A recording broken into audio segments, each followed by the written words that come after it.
welcome to the Hawks Nest live stream show. My name is Brandon Kane, and we got ourselves today schedule release. It's a little bit like the holiday season in football. What's becoming lore now? You got draft day, the first game of the season. This is just another one of those days that's just a little bit of a special spot, and you've got to cover it blow by blow, looking at these teams, because it's actually a very important thing. This is not just off-season fodder.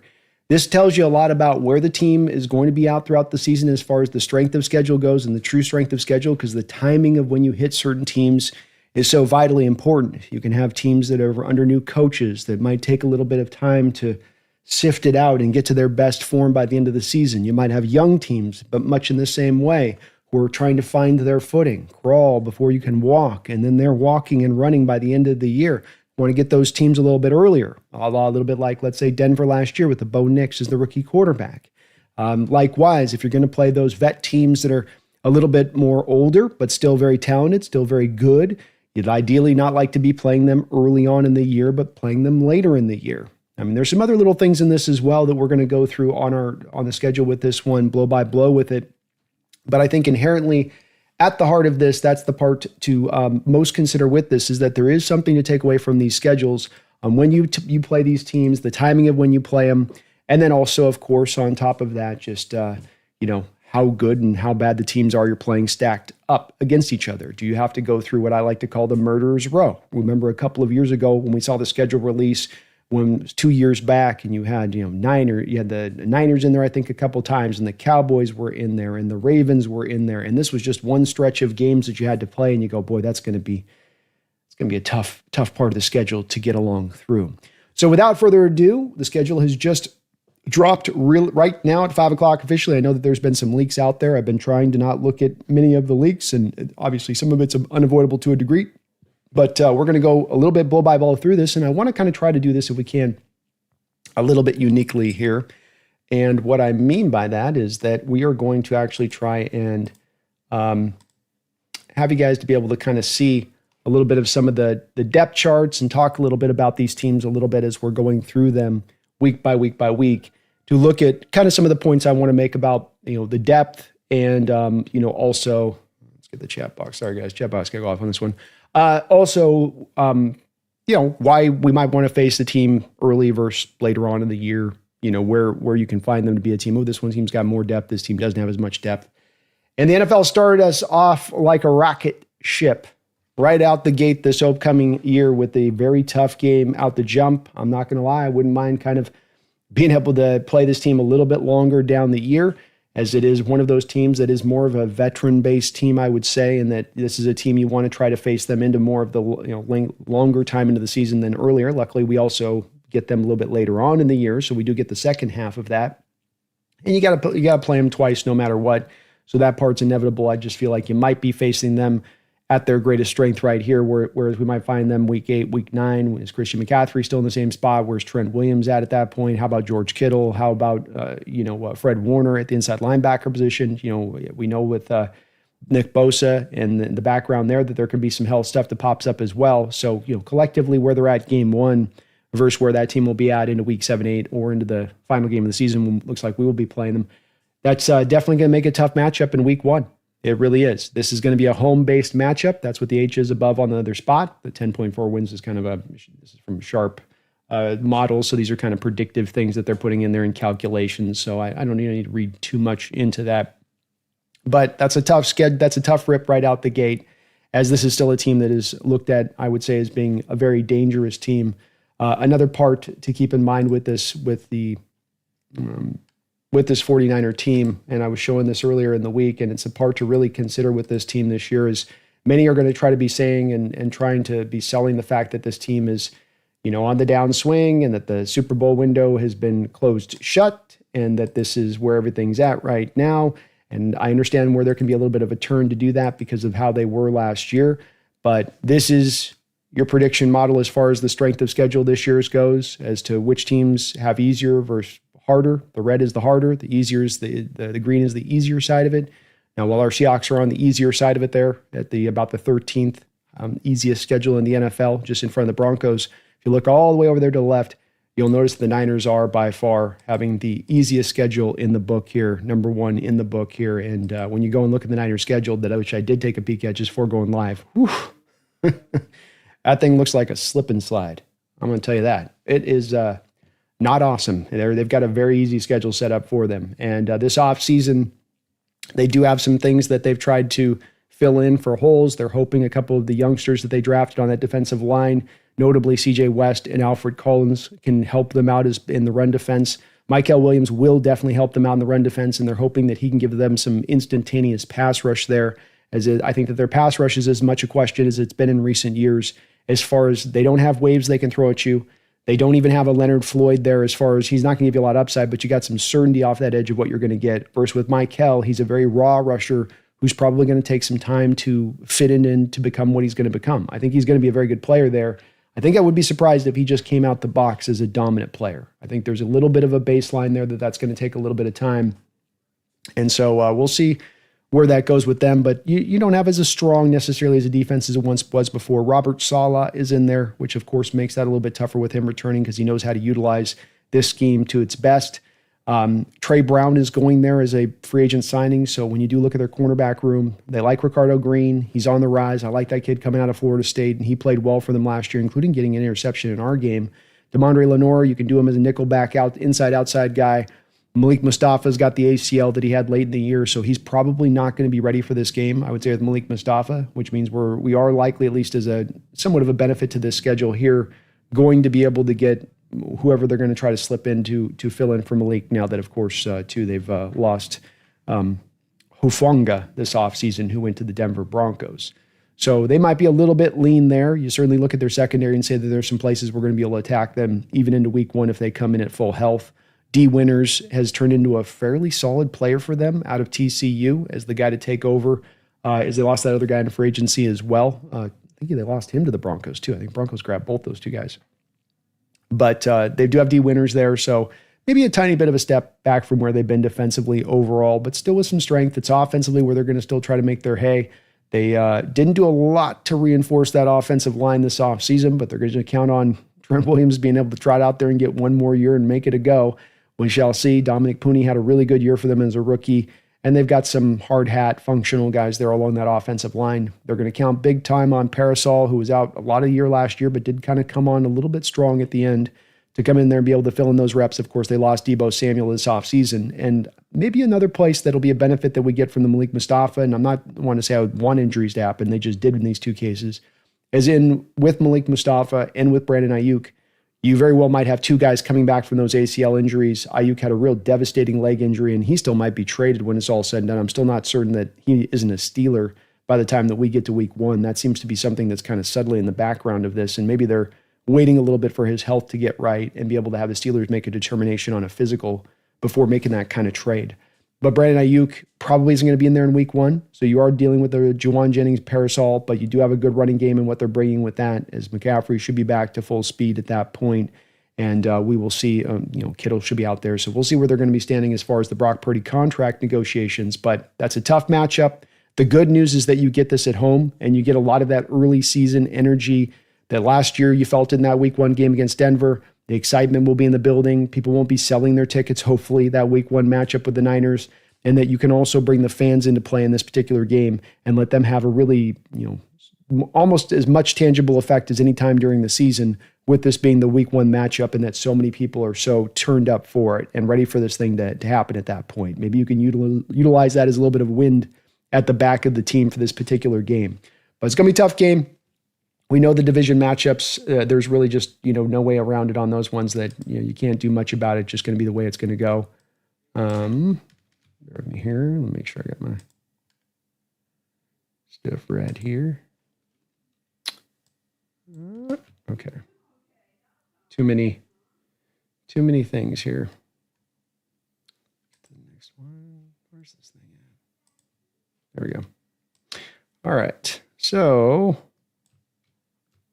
next matchup here sees us going up with the Steelers on the road, away.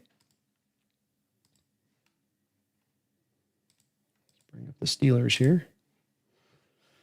So we got the Steelers here. this stuff. Sorry, make sure I got this stuff turned down.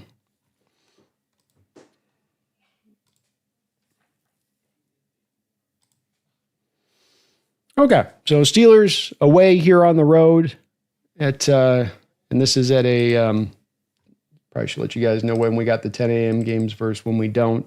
So this is going to be a 10 a.m. game. Of course, the Niner game was going to be a 1 o'clock game, being that we're playing that at home. So this is going to be another tough game, back-to-back games here. They're going to be rough coming out the gate. 10 a.m. on the road, September 14th, going into Pittsburgh. And you have a Steeler team here that still doesn't know what they're doing with their quarterback position right now as it stands. Mason Rudolph is right now the de facto guy. They drafted Will Howard. We're wondering if Aaron Rodgers is eventually going to make his way in here. And it would be nice to stand back and say, well, Mason Rudolph will be the quarterback. We got that one. This is going to be handled. Unfortunately, Mason Rudolph came in just 2 years ago at the end of the year in a game we needed at home and slung the rock all over the yard and cut us apart. So no small thing to just underrate Rudolph at this point. He's gotten into that status of being one of those pro kind of quarterbacks who absolutely is going to be able to be functional for what they're going to ask him to do. It's also Arthur Smith with his rushing attack and leaning heavily into that rushing attack. They drafted Caleb Johnson out of Iowa. That's a good fit there for them. They still have Jalen Warren, who's still very dynamic. Of course, they let Najee Harris walk, but that's still a very good backfield that they're kind of supplying to you at that point. That's going to make it tough. And a lot of people loved Caleb Johnson. He was a lot of people's second, third favorite running back in this draft. I didn't quite get to that place with him, but he is a fun back to watch. And you can see that he had a hard lot life there working out of Iowa. They just couldn't throw the ball very often at all. DK Metcalf, of course, was their big addition they added as a wide receiver, but they just did move George Pickens. So it's going to be right now DK Metcalf and Robert Woods as your two outside guys there as it stands right now. They're not super dynamic in the slot, but we'll see if Roman Wilson, the Michigan kid, can take a step forward. A lot of people thought he could be a very, very good player in that slot role at the next level. I think he was kind of beat up and injured last year just a little bit, but a lot of people feel like he might be a guy that can kind of slide in that range of things. Their offensive line is pretty legit. They continue to put the resources into it. They didn't as much in this draft, but I would say that they also didn't really have to do as much. They had done the Frazier McCormick stuff from last year, and then they had Troy Fatanu as well from the Washington Huskies, who had the ACL injury that knocked him out all of last year. So you might be seeing them for the full strength offensive line wise for the first time in a year for them, their standpoint of things, which is going to make that offense that much more difficult. It's easy to look at this game and just see DK and say, well, double DK, and they don't have any other wide receiver out there that's really going to challenge you. Calvin Austin's your slot right now. Roman might overtake him. We'll see how that fight goes. But you feel like you can shut them down. Calvin Austin against Devin Witherspoon, we got that matchup. But it's the rushing attack. It's Arthur Smith's creative rushing attack, pulling, movement, different styling of blocks that he has his offensive linemen utilize in order to get more blocks accomplished over the course of a play. He's a very good offensive coordinator, very capable, a great fit for Pittsburgh and Steel City. That's where really this is going to be the tough part of this game for us to probably deal with on the road. Defensively, there are no slouches there either. Cameron Hayward, TJ Watt, these are two guys that are like I was talking about earlier. If you're going to face these older, good teams, you like to face them down near the end of the season when they've got 15 car crashes of injuries that have stacked up on their back, and they're kind of not their same self as they are when they're healthy, and it's fresh and it's new season and everything's good and they're just bopping around out there. So difficult and have to face those guys early on. Keanu Benton's a really good pass rusher for them for the nose tackle. Not as good as in the run stuffing stuff of that, but he's a really, really good pass rusher in there and what he gives. So they're going to give you a pretty good defensive line. They drafted Derek Harmon as well, who a lot of people liked out of Oregon this past year. They're going to be able to challenge you with this front. They will absolutely be able to challenge you with this front. That's going to be a tough game on the road. Not to mention, you got a couple of good linebackers there in Peyton Wilson, who the Steelers, as much as any NFL team out there, will roll the dice on players with lower leg injuries. You can just see it even in this roster right here where Darnell Washington is a guy that came out, would have been drafted a lot higher, but a lot of people thought his knee was a ticking time bomb. Peyton Wilson doesn't have an ACL on one of his knees. Like literally none. No, I'm not saying like, oh, it's like a shred of a piece of cartilage, Brendan. That's what you mean. No, I mean, it's off. It's gone. It's not there. Never coming back. And they're like, we're going to gamble on that. And gambles paid off for them. He was a really good player for them in that first year. They got Highsmith still there as a pass rusher, counter to TJ Watt off the edge, so they can send a lot at you.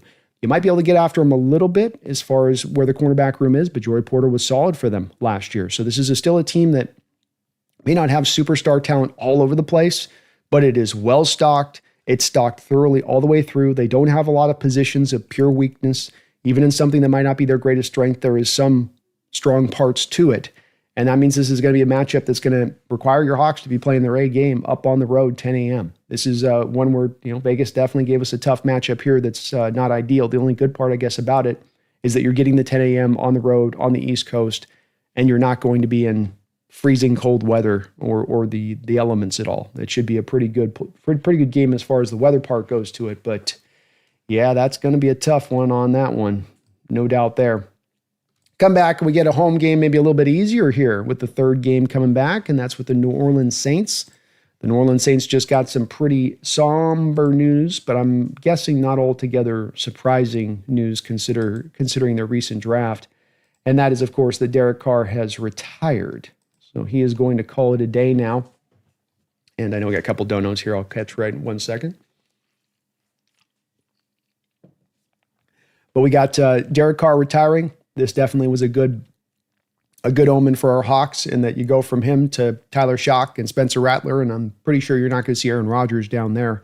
So you're looking at the Hawks likely to either, one, be playing a rookie quarterback with a pretty rich injury history, or Spencer Rattler, who was taken in the 5th round, who had some moments, and there's some people here on this channel that do like him quite a bit, but I'm thinking this is a matchup that works very much in your favor, especially this being a home game.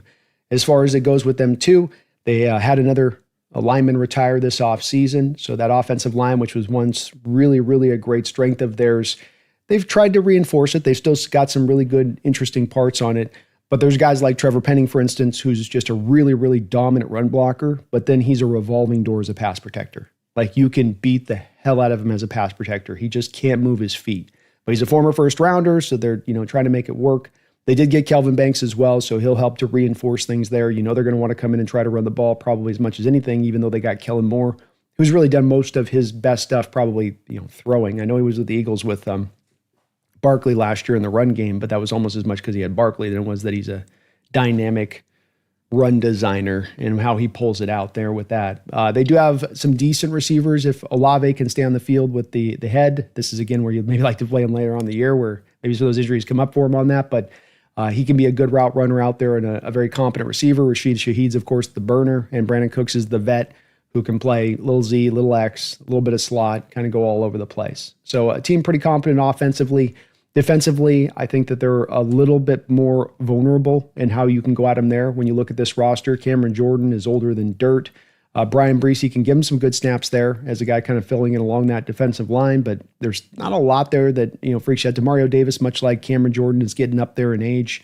Chase Young is a hot and cold player and a guy that seems sometimes really who's just kind of locked into trying to rush the passer and go get pressures and go get sack numbers, and that's just kind of where he wants to live. Sort of a little bit like the Hassan Reddick kind of style of player a little bit. And then Kool-Aid McKinstry was a good pick for them out of Alabama last year. He was solid for them. They've got some decent parts there in the secondary. I will say Tyrann Mathieu is getting up there in age himself as well. And then Ugo Amadi, not able to be a nickelback here, didn't fit in at that spot. You can go after him there. So there's some vulnerabilities here with the Saints team. You're playing them at home as well in addition to that. If you can come out of these first 3 games to me with a 2-1 stretch, I think that's a pretty successful opening 3-game stanza if that's what you're doing. I think that's pretty realistic to hope for as well, walking out of this, and that you can get the game at home. You can get both the 2 games at home. You lose out on the road in Pittsburgh at 10 a.m. I don't think that you get super in your tears over that one if that's the way that one plays out. Get a couple donations here. Make sure I'm not getting too far behind on those. Jeffrey A. Thistle, thank you for 36 months. 3 years as a Hawks Nest member. I thank you for that, man. Very, very kind of you. I'm going to be upset if we lose our opener to the lowly Raiders and their 1980s playbook. Still don't think we can protect Sam. I wanted one more offensive lineman. It's going to be a big part of the question here. And we start off with 2 of 3 games that are tough here. And if this does fit to form through the first half of the schedule for the Seattle Seahawks here, that's going to be a little bit of my concern on this opening part. You have a new quarterback on the team. You've got what you're hoping to be a vastly improved offensive line that you're going to have to bring along very quickly against very tough competition that they've got to be at their best for you to beat that tough competition. And that may be a lot to ask for when it comes to all of those kind of new parts and pieces, new coaches and whatnot. And then if you see the Seattle team this year, maybe not quite able to get to the playoffs, if we're looking at a hard schedule at the top of things, that could be a little bit of a reason, maybe why there is that it takes a little bit of time for some of this stuff to really, take and set. But we're not going to get, I don't think, an intricate playbook. We know what we're getting from this Niner offense. And maybe one of the good things about adopting this with Kubiak here is that this defense gets to see this stuff on the constant. And so that neither team offense is going to surprise the other team's defense. Both of these defenses play against this exact style of offense every single day in practice. So maybe that's also going to help them be better at how to play it and to know what to look for. But it will be interesting to see that chess match and how it plays out with McDonald and how he plays the Niners. I think that he definitely improved on the second matchup playing them last year versus the first matchup, where it seemed like he found some adjustments to be made in how he dealt with what the Niners were doing. There was a little bit of a weakened Niner team as far as their injury front goes, but definitely was a night and day difference to how that offense looked against us at home versus how we looked against them out on the road. So I'm going to mark this as a win here for us on this against the Saints. I don't think that they're going to have quite enough bullets in the gun there to pull it off for us at home. Maybe a bit of a tougher game if you play this on the road at 10 a.m., but I'm going to go ahead and roll with that. We get another divisional game here with game 4, and we go on the road again to play the Arizona Cardinals. And this will be, I believe, the game, by the way, the game against the Saints is a 1:00 game as well, but this one is actually going to be a primetime game. If I'm not mistaken. And the Cardinals, of course, a very interesting team. Very interesting team on this. But this indeed is going to be, I think, a Thursday night game. Should I get that right? The 25th. Yeah. So that's a Thursday night game we got going on here. Coming off the Saints. So ideally, you love to rout the Saints, in the first half, come back in the second half, rest everybody, get everybody prepped for the Thursday night game, and then we have a little bit of a de facto bye once we beat the Cardinals, right? That's how this rolls. That's the ideal. Cardinals have had an interesting offseason. They were loaded for bear when it came to the money they could have spent, and they didn't really go hog wild. But I promise to get to a couple donuts. Look at a couple donuts here. Jeffrey Thistle, thank you for the $2 donation. It says preseason opener. That's what you're meaning on your note about the Raiders, the Raiders playbook. Yeah, it's an interesting opener. We have played the Niners before to open up the season. I remember they've done that before. I want to say that we gave it to them in the times that we've played them in the opening game of the season. I want to say that we really jumped on them in those times, and that those games were at home though too, in addition to that. But yeah, man, thank you for the donation. Preseason home against the Niners, they're starting us off hot, man. They absolutely are. And this is 3 quality opponents of the 4 to begin things. Some of this is they got kind of 3 quality opponents in your own division. That's just kind of the nature of playing in the NFC West, man. That's just how we live. But it's tough. It ain't easy on that. Megan, thank you for the 40 months as a Hawks Nest member. Long time support, working your way into 4 years here. Thank you so much for that. 31,000 travel miles upcoming, 34 time zones. Not sure how this will play out. Looking forward to whatever happens. Let's effing go Hawks. Let's effing go Hawks. And I'm not sure how it's going to play out either on this one with that. The one thing is I think the team gets pretty used to the mileage stuff, and I think that unlike some teams that might get surprised year to year with more miles they have to fly than others, this might be the case where we see a team that's starting to be able to prepare with the accommodations they apply the players to do as much as you can to mitigate that. Sometimes there's just not a lot of ways around it. It's just a pain in the butt versus what some other teams have to fly. But good news, at least this year, is that we're not leading the league. It does seem like that we often are the team that's leading the league in the total miles traveled. And I think I saw there was like 3 other teams that got to go more than us. But at least we're not doing the European tour, and we're not number 1, because we're always going to be up near there, Megan. We are for sure. That's why I always say we just got to get more teams out in the West. We don't have to travel as much. Set the schedule up in that way. Jeffrey Thistle, thank you for the $5 donation. I appreciate you for that, Jeffrey. I'm not scared of the Niners this year. We got them. McCaffrey not lasting the full year. Gonna blast through their offensive line. Oh, Jeffrey's over there going. Target neutralized. He's got Enemy spotted. And he's raising his rifle. Headshot. Let's go, Jeffrey. I love to hear it, man. And McCaffrey is going to be a very interesting case study to watch. Carolina used the hell out of him. I mean, they were like, we drafted the top 10 and we are going to ride this until the wheels fall off. Did a decent job of staying healthy, but there were some moments there where you really were seeing him get kind of beat up on the back of that heavy use. Comes to the Niners, heavily used here as well. Finally, those injuries really start to, not injuries, but maybe some of that total use of that body starts to add up and compound. And you start to see, like all running backs, that you kind of run over that certain mark of touches and you really can't go much further, or you're not going to be the same of what you were prior. And I do think that I would be not one to put a bet down on that McCaffrey's going to go a full season here and be able to last a full year, to your point. But will he get to at least week one with them managing him, with them protecting him, and then will he be a relatively full strength probably at that spot? Probably so. I will say, though, again, back to your point too with this, Jeffrey, he was not at full strength. Even when he came back and they said that he's okay over the Achilles stuff, the micro Achilles tears. God, that sounds scary. But even though he was just getting over the micro Achilles tears, he still didn't look like he had the full explosion and burst. He still did look like a reduced version of himself. And that'll be the interesting part to see, is if he still does have that gear that he kind of once had a little bit, because that's what makes him work. He's not really a big back that's going to just be able to, physically fight through tackles and stuff. He needs his elusiveness. He needs his quickness. He needs his explosiveness. Be interesting to see. I also am not sure about their offensive line and how long Trent Williams lasts, if he's going to make it through another year, where he's at on his health wise of that. That's going to be another interesting part. And if I was a Niner fan, I would have, from their perspective, have loved to see them really address the offensive line, lean into this run-centric nature of this offense, and that's how they start off with. Then they go to the passing as a counter to that a little bit. But they've been kind of reticent to do that, Jeffrey. And that's maybe, to your point again on this, going to provide a bit of a vulnerability on the Niners that we can go after, especially with our reinforced strength on our defensive line. And all of the games and simulated pressures and stacked boxes, McDonald might be able to run up against them this upcoming season. Thank you, though, Jeffrey. Appreciate you. Megan with another $5. Thank you for that, Megan. Appreciate you for that. Says, looks like I'll be in Sydney for the Cardinals game on the 25th of September. Thank God the casino has a sports bar, so I hopefully won't miss it.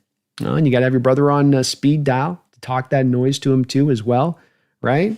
Got to make sure that you got him ready to go and that one's chambered as well, Megan. But glad they've got a casino bar out there. Australia, join the times, making sure they're football fans, that ever-growing football fan base out there in Australia's got their spots to go to.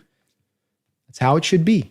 That's how it's exactly should be, Megan. So I'm glad to hear it. And hopefully you get to go back at your brother twice again this year and say, what's up, bro? We own you. We own your little Tyrion Lannister quarterback. He is not enough.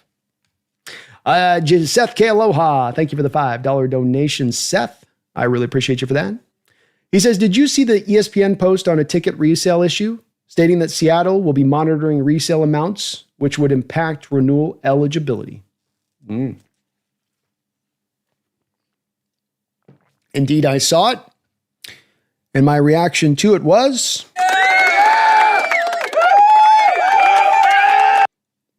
And why was my reaction to it that, Seth? Because this is a horrible problem. This is no small little issue. And despite all of the free marketeers out there saying that this is just free market at work, or we'll make the team better and then team fans will go to the deal. Let's first take down the one thing that this has been said, and a guy that's been a big proponent of this is the grass, yes, the grass. I'm grass, and you can sell your tickets where you want to sell them. So Graz, big progenitor of this, he thinks that you should just sell to anybody everywhere and that the team's got to be good. And if the team's good, then the fans will come to the stadium and they won't sell their tickets. And all this sounds really good as far as in theory, but it sort of misses past the fact that you were a team up in first place last year playing the Buffalo Bills at home with a chance to solidify that grasp on the first place. And your fans sold more tickets in that game than at any other time of the year. So the whole they got to win for the fans to show up and want to watch thing is BS. And it's not backed by anything. It's just kind of I got a feeling it's this way. I can also disprove this within the same geographical region for when you look over at the Seattle Mariners, who haven't won jack diddly squat in their entire history, yet are able to fill their stadium almost on a nightly basis, yet are able to put 2.5 million people in that stadium on every given season. That it doesn't seem like this fan base is exactly wired that way. Or then it has to be that it's wired that way for baseball, but then it's not wired that way for football. Doesn't kind of add up, does it? What it really adds up to is people out there, scalpers and online ticket people that want to sell this stuff, see it as a market opportunity. We're in a tough economy. Here's a way I can go earn some extra money. Here's a way I can pay for the tickets that I want to go watch. I want to go see 4 or 5 games. I sell the other games. They pay for themselves. But then they're selling it to other fans. And now we reduce the great, not just a cool advantage to have. Not just, hey, it's kind of nice to be able to have fans that are just really in on their team, loving it. You had perhaps the greatest home field advantage within all of sports. And we saw last year that this thing is frittering away faster than we can ever imagine. It is draining like somebody opened up a hole beneath the bucket. And if the team doesn't take steps, Seth, to stop this, to close that hole, it's only going to get worse. And it's not about them winning or not winning and all that. It's not that at all. I think that's a very minor part. Yeah, if we're in first place, are we going to probably have less sale of tickets? Yeah. But it's the profitability margin. It's the fact that selling online, you can make that money. And they need to take the steps to stop it. It's not good for the stadium. It's not good for the environment. It's not good for the sport. It's not good for the viewing experience. You got fans going to that stadium, they don't know how loud it could be. You had half the stadium filled up with other fans. Yeah, I'm glad to see it, especially when you combine this with the fact that there's a waiting list. A waiting list of people that are sitting there who would come there and show up every day. That wouldn't be one of those people that would hack away their tickets to other fans who would be showing up every time, who've been waiting on that waiting list for a very long period of time. What about them? For those people that are pro, you should be able to sell your ticket everywhere you want. What about the people that are waiting who'd want to go there every week? Shouldn't that win out? So I think it should make a difference. I think if you're gonna be a season ticket holder, then you go and you try to watch every single game. Maybe you miss 1 or 2 here or there, but you certainly, if you're missing it, you're not giving to somebody else's fans and you're not driving this for profit. That's not the point of this, in my opinion. And I'm a big free market guy, but I do have my lines in the sand I'll draw. And this one is one, and for the very reason of what we saw last season. The greatest home field advantage in all of sports gets reduced down to a shell of itself so people can get some profitability, so people don't have to pay for their tickets. I don't like that. I'm glad that the ownership's doing something about it, and it's smart on their part. Jeffrey Thistle, thank you for another $5, and we'll get to a couple more of these. I know I'm a little behind on the schedule. We'll get rolling here on that. I think I speak for everyone, including Steeler fans, when I say Aaron Rodgers can just go away now. Yeah, I'm tired of the Aaron Rodgers train. And it's so wild to me on this diva front of quarterbacks in the NFL that we're through that era of things. And he was probably the worst offender of it, in that they never have the sort of self-awareness, of like, dude, what are you doing? And it's just all about me kind of thing with it. And I think, go away. Just go away. You stopped wanting to play football like 4 years ago. So just stop trying to eke out more checks and a little more fame and a little more, hey, look at me thing, and just go away. Definitely go away now so we don't have to play you. Because I as much as I hate Aaron Rodgers, if I got to choose between Aaron Rodgers and Mason Rudolph, I'm going to take Mason Rudolph. I'd rather play him. Because Aaron can still be a little bit dangerous. Rudolph, we just got to take away his run game and we got him. I'm with you on that though, Jeffrey. Woo! We got me in the house. Let's go. Me dropping a honey. Woo-hoo-hoo. Let's go. Me coming in strong today. He's usually finishing us off, but today coming in strong, coming in hot with a $100 dono drop. Thank you for that, me. And it's great to see you in the house too, brother. Come with a $100 donation. Says, hey, Brandon, fellow 12s. Just wanted to stop by and say, F the 49ers. Fuck the 49ers. Fuck the 49ers. Look over the 49ers. Say, get out of here. I look at the 49ers week 1. You know what I say? You know what I say, me? Get in my belly. Get in my belly.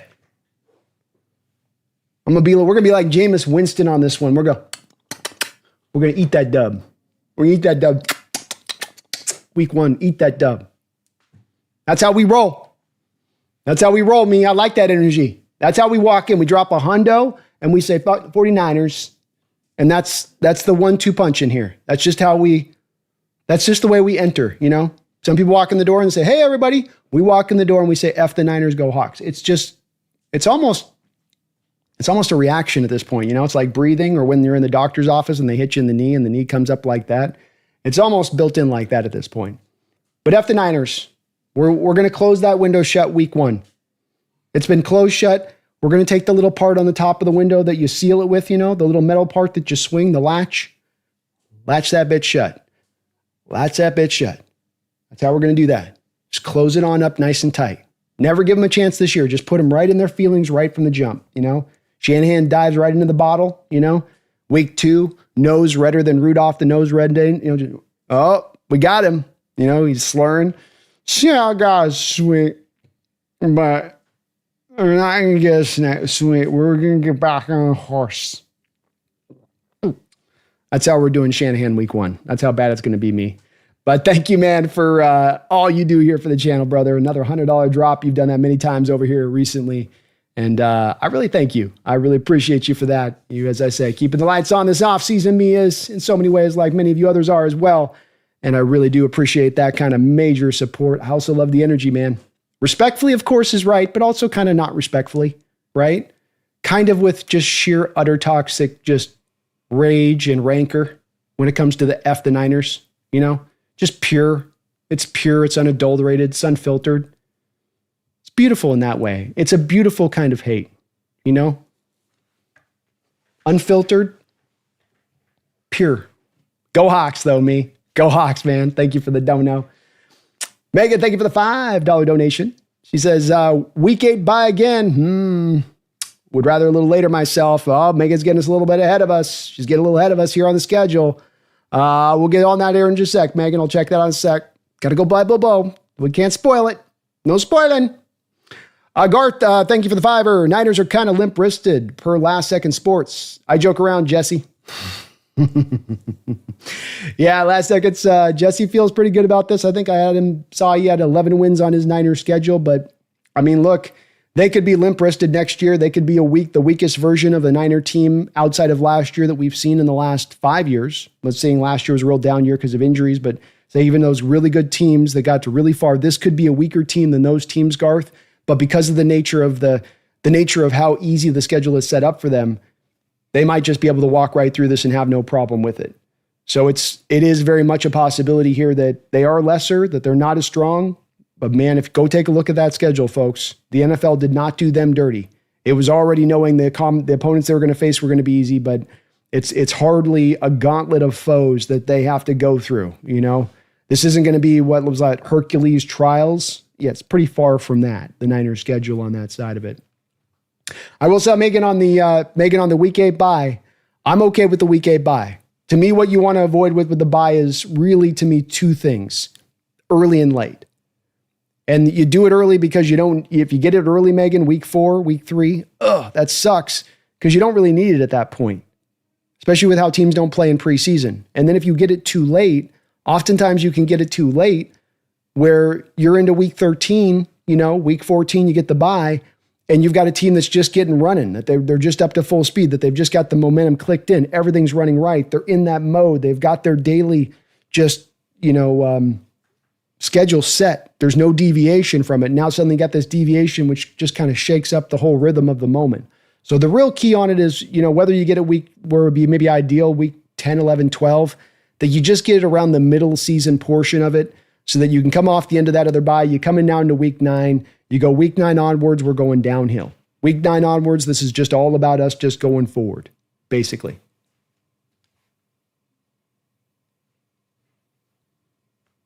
All right. Got some more donos here, but bear with me on the couple donos here. I want to kind of try to keep getting through this schedule a little bit, so I'll catch back up on those donos in just a second here. We didn't get through really the Cardinals here. Got just kind of stuck on the donos. You guys are so kind on that. So the Cardinals, Kyler Murray coming back, James Conner coming back, Marvin Harrison's year 2 coming back. Offense, there's a lot that they're just basically returning, and they're just going to try to kind of maintain serve a little bit when it's all said and done this. Royce Newman is going to be the fill-in guy there for Hernandez, the right guard that looks like they're going to lose this offseason. They're going to try to run out their left guard, Evan Brown, again. I tell you what, one thing Mike McDonald did last year that really stood out in that matchup against the Cardinals is you're going to do it naturally with having Leonard Williams as the 3-tech anyway. But we saw Leonard Williams as a 3-tech against Evan Brown as a left guard is a fail of a battle there between those two guys. That's going to be one where Leonard Williams can dominate that matchup. You can force the Cardinals to have to play more of a double team game. And this is a very important part because the Cardinals want to run the gap scheme. So they want to pull back multiple guys across the scheme as much as humanly possible. And if I've got to double team a guy on the backside because of his penetration with 2 of my offensive linemen, and I get one less puller back across in space, that removes some of the dynamicism of what the Cardinals bring into play as far as that gap scheme is concerned. So Leonard is a big problem there for the Cardinals. We saw him with maybe the best game that he had all season long in that game and what he did. And so a guy that, one we might be worried about on this one to watch a little bit. Bear with me 1 second here.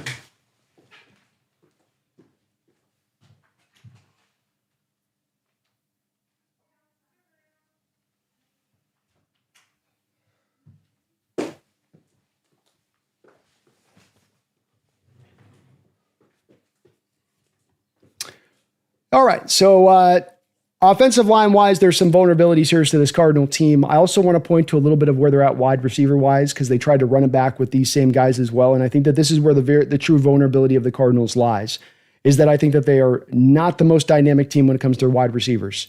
Dortch and Michael Wilson are just kind of guys. Marvin Harrison Jr., I think, had a fairly solid rookie year, but he didn't take over like a Malik Neighbors did. I think even Brian Thomas looked probably a little more dynamic than he did as a rookie wide receiver. He was better than what you got out of Roma Dunze, but he was also the only kind of guy to throw to from Kyler Murray's perspective outside of course, Trey McBride, who's probably the best tight end in football, at least as a pass catcher right now, or one of them right now is the best in that respect. So they've got a little bit they can throw at you for sure, but I do feel like Mike McDonald understands how to play Kyler Murray pretty well in that matchup last year. A lot of the mush rush, a lot of the having the defensive linemen run up through certain gaps and maintain gap integrity and force Kyler into where they wanted him to slide and move to. Watching the All-22 especially, you could see a lot of responsibility-based stuff that they were doing with the defensive line in order to make Kyler then have to go to where they want him to go. Not give him the back door of the pocket, force him up into the front of the pocket a lot of times, have a guy in there waiting. And so I would expect that they're going to be able to trot out a very similar kind of game plan for him this year. And the Cardinals haven't really gotten a lot of other extra weapons in order to counter that, is kind of what I'm trying to say. The line is in basically the same shape, if not worse. And the same thing is true as far as their skill position players. So stop their run game. You kind of shut down that offense as a whole, I would say. And then when it comes to defense, they have done some interesting things, especially along that defensive line that they have really tried to rebuild, especially this offseason. Josh Sweat comes in there to become the starter for them, the Eagles pass rusher who was so dynamic in the Super Bowl and in general for them, a good player. And then Zaven Collins now becomes the backup rotational guy, which is a pretty strong bit to be able to throw into the rotation there. Over to that side of it, they drafted Walter Nolan. They brought back Calais Campbell. That gives them a pretty strong 1-2 punch in there. I'm not the biggest Walter Nolan guy, but you can see that they're at least putting a lot of talent up on this defensive line. Dalvin Tomlinson's going to be their nose tackle in there. He's all right, I would say. They are hoping a BJ Ojulari and a Jordan Burch can come in and give them some pass rush in addition, that those guys can give them something there either off the edge or into the 3-tech. Ojulari, like his brother, has just been trying, really highly drafted, really talented guy that's just always kind of shaking off injuries somehow or another. So they do have a little bit of more talent than maybe they've had in recent years past. They're off the edge, and let's not sell on Darius Robinson as well, who missed almost all of last year, their first-round pick of last year, missed almost all of last season, kind of coming back from that injury. They've got a way potentially here of really setting up a defense that can get big on the edges. Calais Campbell on one edge, Darius Robinson on another edge, and they can kind of set some hard edges on you, and they get really big on you. They can kind of flex out some different personnel groupings to make it hard on you in both the run game and the pass game, and it's gotten deeper and better as a defense this offseason. There's no way you can't look at this team and say that's absolutely what they have brought to bear. And can't sell as well. Baron Browning is kind of a pressure machine for them that they traded last year. Not a game changer, any of these pass rushers, but you can see the quality all the way littered out there on what they're doing there. Inside linebacker-wise, Mac Wilson, pretty solid. Owen Popoe's not bad. Former Auburn kid, is pretty athletic, pretty fast, really good cover linebacker there for them. So again, good starter, good depth. Same thing kind of starts to ring true when you get into their secondary, because Bunting, Sterling Thomas, Garrett Williams, one of the better nickel backs in the sport right now. But then they drafted Will Johnson in the second round as maybe potentially a steal. And he could ascend into that starting role there for them and really, really solidify that secondary, because quite frankly, outside cornerback in particular has been one that's been a little bit of a weakness here over the past couple of years for them. That's where you can go after them just a little bit. They even still have some talent that they're hoping can develop behind that in Max Melton and Denzel Burke. So when I look at the Cardinals, I like a lot more of what they're doing defensively. This is a team that, with how they run the ball and how they play defense, it's going to be kind of similar to us in this division. And that's how they're going to try to go out and win football games. And don't undersell the Cardinals last year. They did a very, very good job of going out and playing a lot of tough teams really strongly throughout the whole course of the season. They really did a play above their talent. And into the second year of Gannon, they doubled their win total from the prior year. So they have made progress in each of the first two seasons, where you watch Gannon the first year and you're like, wow, he's done a good job with this team and bringing them along for a team that was so kind of in troubled shape there prior to him coming in. And then he got even more improvement from him last year, and that just stands out. They're running things really smartly. They're not trying to really do things too fast there. Maybe a little slow there on the other side of it. And I'm still not sold on Kyler Murray, but I would put this as a game that I'm going to say is a win, just because I love the matchup of Mike McDonald, his defense against that Cardinal offense, as much as anything else. I think that's where we're able to get him. I think we're able to get him twice next year because of that. Megan, thank you for the $5 donation, Megan. She says, in regards to micro tears, and this is in regards to the Christian McCaffrey note, as he had micro tears in both of his Achilles heels last year, keeping him out through the early part of the year. Do them all the time on my ankle. He won't be as quick as he once was, but he won't be as quick as he once was, but I would still be concerned.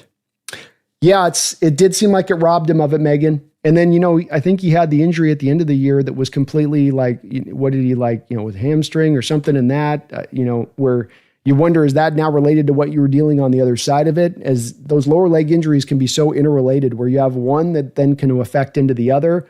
And then it starts to become this domino effect a little bit, where you're always kind of running ahead of the next injury that's kind of off the other one. It's like how when you have a torn ACL, they'll say your leg, tendons and everything have to kind of reset and replace themselves a little bit.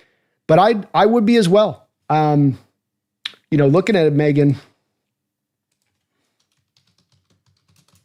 just want to check on this again, because I think that the stat does stand out in a really major way, is that Christian McCaffrey in his career has, so in his career, in just the regular season alone, he's right there on the edge of 2,000 touches, just in the regular season alone.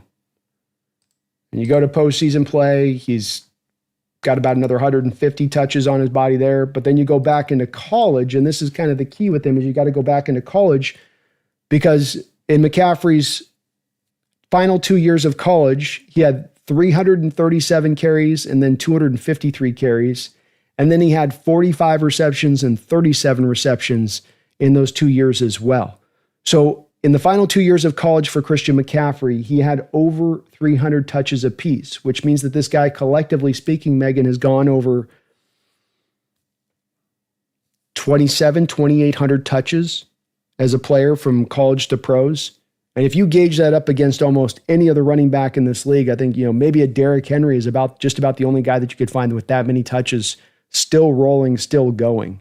And the thing about, Henry that you got is that if he loses a little bit of a step here or there, he's still a big, strong, powerful man, and he can lean back on that, where McCaffrey's always been a little more built closer to scat back than being a bigger back. Not calling him a pure scat back, but if you had to call him one versus the other, I think I'd call him the other on that one. So I'm going to give us the Cardinal nod. I do buy into what the Cardinals are doing. I can appreciate the fact that they might even be a game better this year than they were last year, but I'm still going to lean in on the part that we're going to be able to take that game. That's a Thursday night game as well. A lot of that's going to depend upon what happens the prior week and where everybody's health is at walking in that game, because, of course, Thursday night games are a little bit of a roll of the dice. But you do at least like, as far as that Thursday night game, that you're not having to play that game way far across the country. It's a little bit of a shorter flight, I would suppose, on that one. But I'd be concerned, too, if I was a Niner fan for Megan, and I think that they're hoping he can get through, but I think that they do definitely see with McCaffrey that the end of the line is coming, and that this is just a little bit of the way it is when it comes to the running back position. The end does not come, gracefully or slowly. It comes immediately. And it's like somebody's pulled the brake, basically. Jordan, thank you for the $5 donation. I appreciate you for that. Jordan, I better see fans lose their season tickets if they sell them again for big games. I'm of the same place. You know what I mean? I see the fans selling tickets. You know what I see them, I watch them over there. I'm like, here's what you need to do, Jody. You catch them selling the tickets, you kick them out. This is exactly what you do, just like this. Keep the change, you filthy animal. How dare you? How dare you put a price on your fandom? How dare you allow that? How you allow that evil to darken your fandom soul? How dare you? And I agree. You get caught selling, I don't care. I don't care. Your tears and your sadness and your upset, I should be allowed to do what I want. Yeah, there's a waiting list of people who wouldn't do what you just did. You're not special. Go make money in any other way in this society and go make. Let this thing be a little bit undarkened by that if we can, please. Because it's robbing us of our home field advantage, which is kind of an important thing in football, kind of an important thing in sports. So I hope they do the same, Jordan. I hope they have the stones on this to not only track this, to not only put the warnings out there to season ticket holders, but to hold their feet to the fire, tear those tickets free, and give them to people that are willing to do it. Because you can't even come back to telling me that it's about, well, we got to keep the prices up. If there's a waiting list, then there's plenty of people that are right behind those people willing to pay the price of the tickets they're at right now. So even that is not a good excuse or a valid one. Well said. Well said, Jordan. Dylan Peterson, thank you for the $2 donation. How do you think Arizona does this year? I could see 10 wins. I could absolutely see 10 wins. I think the fatal flaw for me with the Arizona Cardinals just becomes, let me bring up their schedule here. The fatal flaw for me with the Arizona Cardinals just becomes, I don't think they've done enough when it comes to their offense. I think that they haven't done enough when it comes to their skill position players. James Conner is another one that's a little bit like in certain respects, Christian McCaffrey, where he's starting to get up there as far as his number of carries and touches go. And you go, okay, well, if he's not the same, I know they've got Benson there to back things up, and that's going to help them out. But I don't know if that's going to be quite enough offensively to get it done. And I'm not a big believer when it comes to Kyler Murray, to quite honestly.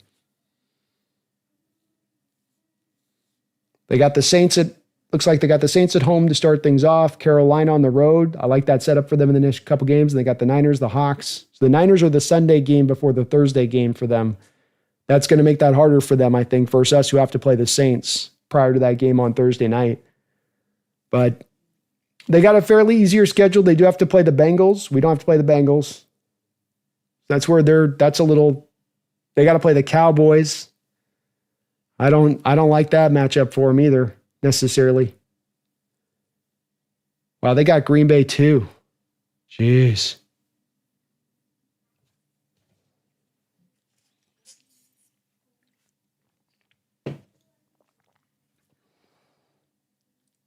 They got tougher opponents than we do. I don't know if I can see it, Dylan. I can see the Saints. I can see them going 2-4 in the division. The Panthers, 4 wins. Let's give them the Colts 5, Tennessee 6. Jacksonville 7. Maybe the Cowboys 8. I'd put them more into 8 wins probably. Maybe 9 wins. I do think they're not going to be a 5-6 win team, but they've got legitimately Cowboys, Packers. They got to do the Texans like we do. They have to do the Falcons like we do. And they've got the Bengals. And they've got the Buccaneers. Like the easy foes that they have, we have as common foes. I think we got a much easier schedule. As far as, I don't know how our schedule is going to factor out, but much easier opponents, I think. Well, at least 2 easier opponents, being that the 3 that stand out is the Cowboys, Packers, Bengals that they have. I don't think that we've got a stroke of an equivalent opponents. Steelers, maybe you go, well, would you rather the Cowboys or the Steelers? You go, well, maybe I'd want the Cowboys, but it's close.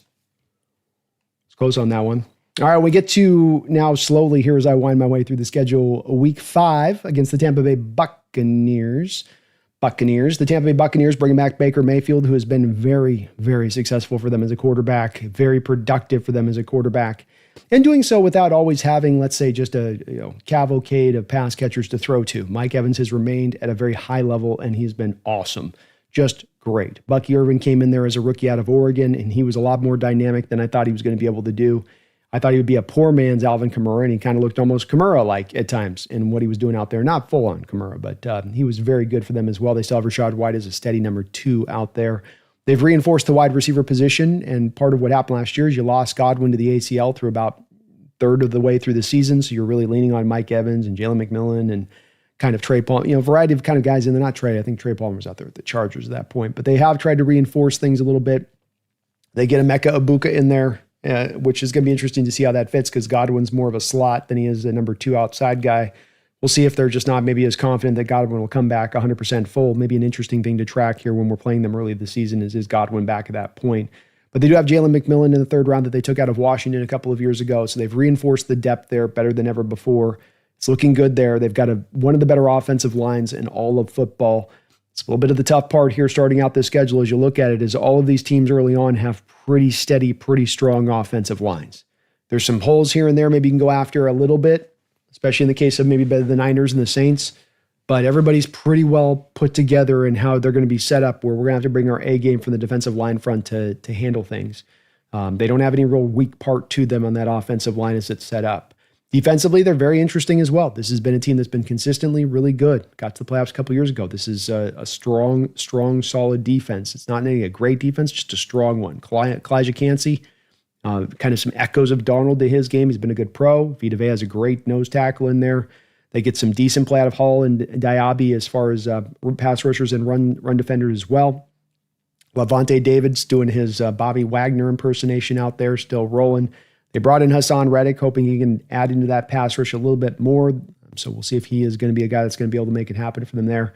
Maybe the part that you're not as much worried about as you walk into that one of like, well, I don't feel like they're going to be as dynamic against this and rush the pass, but we'll see. Some of it's going to be how we run the ball as well. Secondary's okay. Jamel Dean's he runs hot and cold. Antoine Winfield Jr. is awesome. Zion McCollum's really good as a right outside cornerback, young kid that's come on for them, and Tyke Smith is all right. It's not a dominant secondary by any measure. Free safeties like whatever, kind of where they're at right there. So I think definitely you can get after him in passing a little bit, but big part of that's going to be if you can attack that defensive line and running the ball, because I think there are some places you can go after. Son Reddick being a guy that does like to tend to peer his ears back and get after the passer. Kalijah Kancey is a guy that's going to try to be a penetrator and get into the backfield. That's where he's at his best. So can you take advantage of that a little bit? Easier said than done because you have a guy like Vita Vea in there to be a big pile of man in the middle there to keep you from being able to run, especially up the middle. But you're playing this game at home. You're going up against this Tampa Bay team. I like in the respect of that you do get to play this game at home here. This was on the road. I think I would mark this as a loss. I am pulled a little bit to wonder if we're going to be able to, one of these games early on here that we do lose. But I'm going to just keep this going. I'm going to keep it going with the win here early on. I think Tampa Bay, with us playing them at home, I think we can deal with that team. I think it's a good matchup there, I think, for McDonald. So I'm going to give us the win, though I will tell you I'm a little shaky on that one. So I've got us to a strong start here. I think I've got 1 loss to the Steelers, and then I've got 4 wins to start this out to begin things. And that's going to bring us up to the Jaguars here next.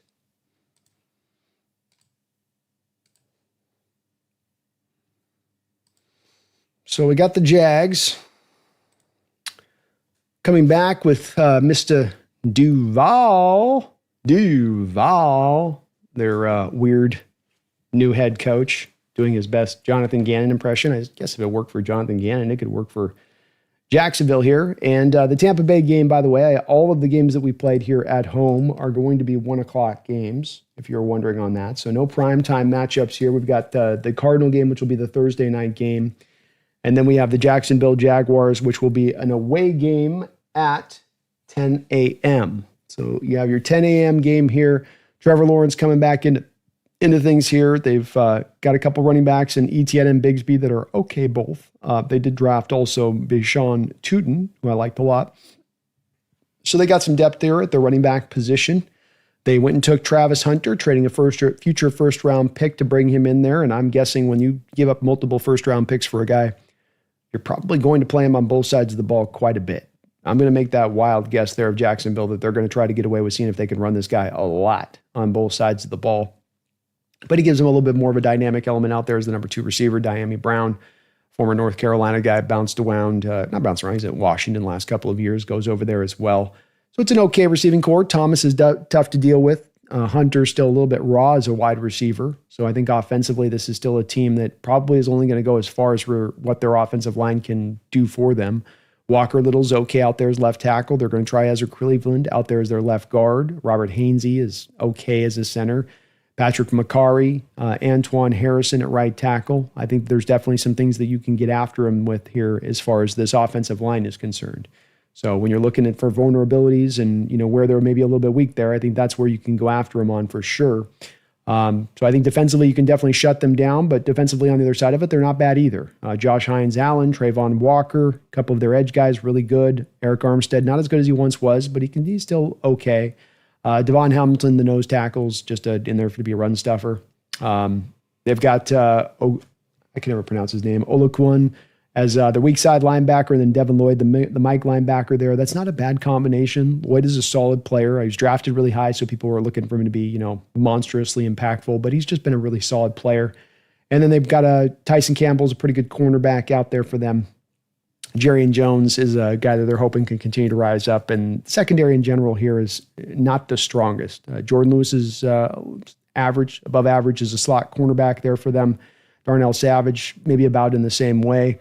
They're not super weak, but there's not a lot of difference makers there along that defensive line as well. And I look at this matchup and go, you've got some vulnerabilities to me into the secondary and vulnerabilities to me on that offensive line of that Jacksonville Jaguars team. Some of this is going to be matchup based. You're getting a young head coach, a first-time head coach, just getting his system installed there and getting things moved along in that way. And so, he's going to be a very important part of this puzzle with it, on that side of it. So, bear with me just 1 second.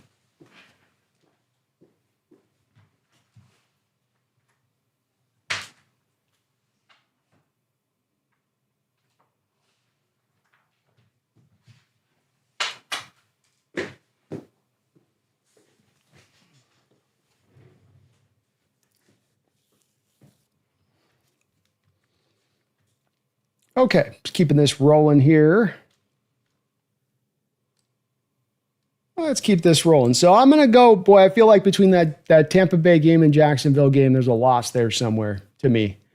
I don't know which one's going to be the one, but as much as I think that we've got the Jaguars and the Tampa Bay Buccaneers here, there is a very big pull for me to do a loss. But we're going to keep it. I'm going to stay positive on this one opening up. We may go back eventually to Negativityville, but I'm going to go positive here. So we get the win against the Niners. You get the loss against the Steelers on the road at 10 a.m. You get the win against the Saints at home. The win against the Cardinals on the road on Thursday night after they've had to play the Niners on Sunday. You get the win against Tampa Bay and Jacksonville at 10 a.m., but I just am not buying in quite where Jacksonville's at. Maybe long-term they'll be all right, but I don't know about a first-time head coach going there with a team that has a lot of work that needs to be done. I don't know if they've done all the work that I don't think that the drafting of Travis Hunter is a sort of an end-all, be-all to fixing what was a problem for them. This brings us then to a game where I will probably go to our next loss, and that's going to be against the Houston Texans, a team that I probably would say would be my preseason favorite to go out and probably win the AFC North on that side. Yeah, AFC North on that side. This is a team that did a little bit of an odd thing and moving on from Laramie Tunsil and then deciding to flip out Laramie Tunsil for Cam Robinson. That's not the greatest of flipping of outage. But you do have Arante Arise there, who may be the guy that eventually does ascend into that starting role as a left tackle there. He's a really young kid, but very, very talented kid. Liked him a lot. Thought he should have been a first-round pick, quite frankly. A good selection on their part to get that reinforced and not just be riding with Cam Robinson and Titus Howard back there. They've done a good job in that respect of kind of getting things right. Laken Tomlinson is their left guard. I don't need to tell you guys about that. He actually, as much as we did batter him around and look, he can be a bit of a pressure machine. But he wasn't completely bad as far as a run blocker goes. And, he was, he held up at times as a pass blocker. I don't think he's good by any measure. They should have certainly done better for CJ Stroud than Laken Tomlinson there. But they're trying to get by right now when it comes to their offensive line. Juice Scruggs is more of a center than he is a right guard, so they're trying to kind of force him to do that. Trent Brown's getting a little bit older.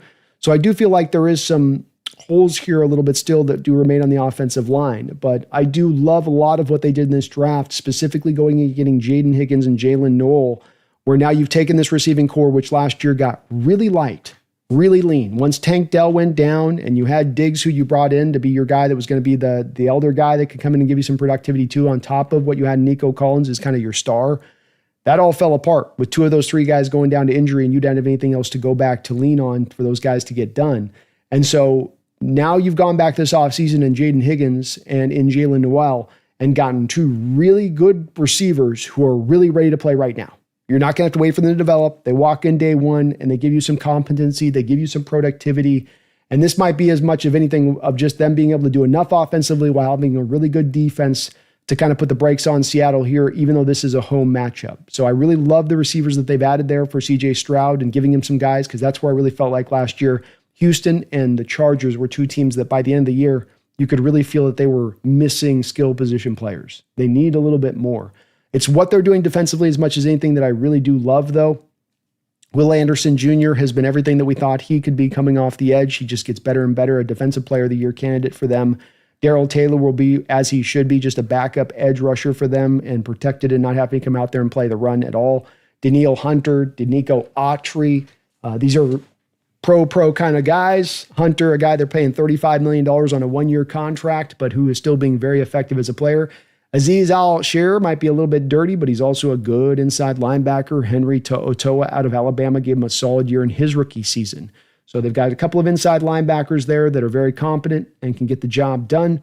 From the quarterback position, Derek Stingley Jr. is one of the best corners in the sport. C.J. Gardner-Johnson, we've seen what he's been able to do at times. He's just kind of a playmaker in that secondary. Lassiter is kind of up and coming there as their right cornerback. He's kind of a development guy. Jalen Petrie is awesome as a nickel back. Guy with kind of some similarities with a little bit with Devin Witherspoon and just ability to do a little bit of everything. So I like what they do in their secondary. I like where their linebackers at. I like where their defense is at. I think this is a team that can just do enough to kind of slow you down offensively and then have enough that they got from a firepower standpoint offensively to be able to give you just enough in a close game at home. I'll mark this as the second loss here for your Seattle Seahawks. So we got the 1, 2, 3, 4, 5 wins, 2 losses through 7 games. And that then does bring us to the bye at week 8. And again, too, by the way, this home game against the Texans is going to be, so this is actually going to be another of the primetime games. I like that. That certainly gives me a little bit more hype that maybe we got some potential here. So this will be a Sunday night football game on this one. And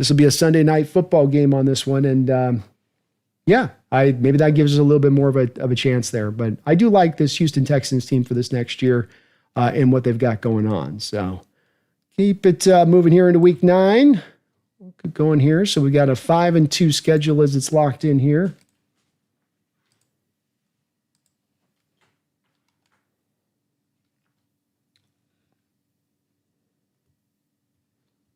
Yeah, we got a good Commanders team coming up now.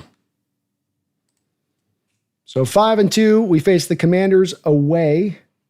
And this is going to be another of the primetime games. So we've got November 2nd here on this one, which will be a Sunday. Why do they have it? Okay, so Sunday 5:20. So this will be a Sunday night game. 4:00 game, October 20th. Weirdly timed game, October 20th. Must be a Monday night game. Yeah, Monday night game. So you got 2 primetime games here back to back. You got the Monday night game against the Texans, bye week, and then we're coming back on the Sunday night game here against the Washington Commanders. And the Commanders, obviously coming off a really good year last year, they were a heartbeat away from getting to the Super Bowl. Played that Eagles team tougher than the Kansas City Chiefs played them. And a team that has done a pretty good job this offseason. I don't know how you can't look at the Washington Commanders and say, wow, they've been pretty impressive in what they've been able to do. You look at a guy like Jaden Daniels and you go, man, I want you to come in and if you can, give this guy some good offensive line help. Continue to bring that along. Make his job easier if you can by bringing in really good talent.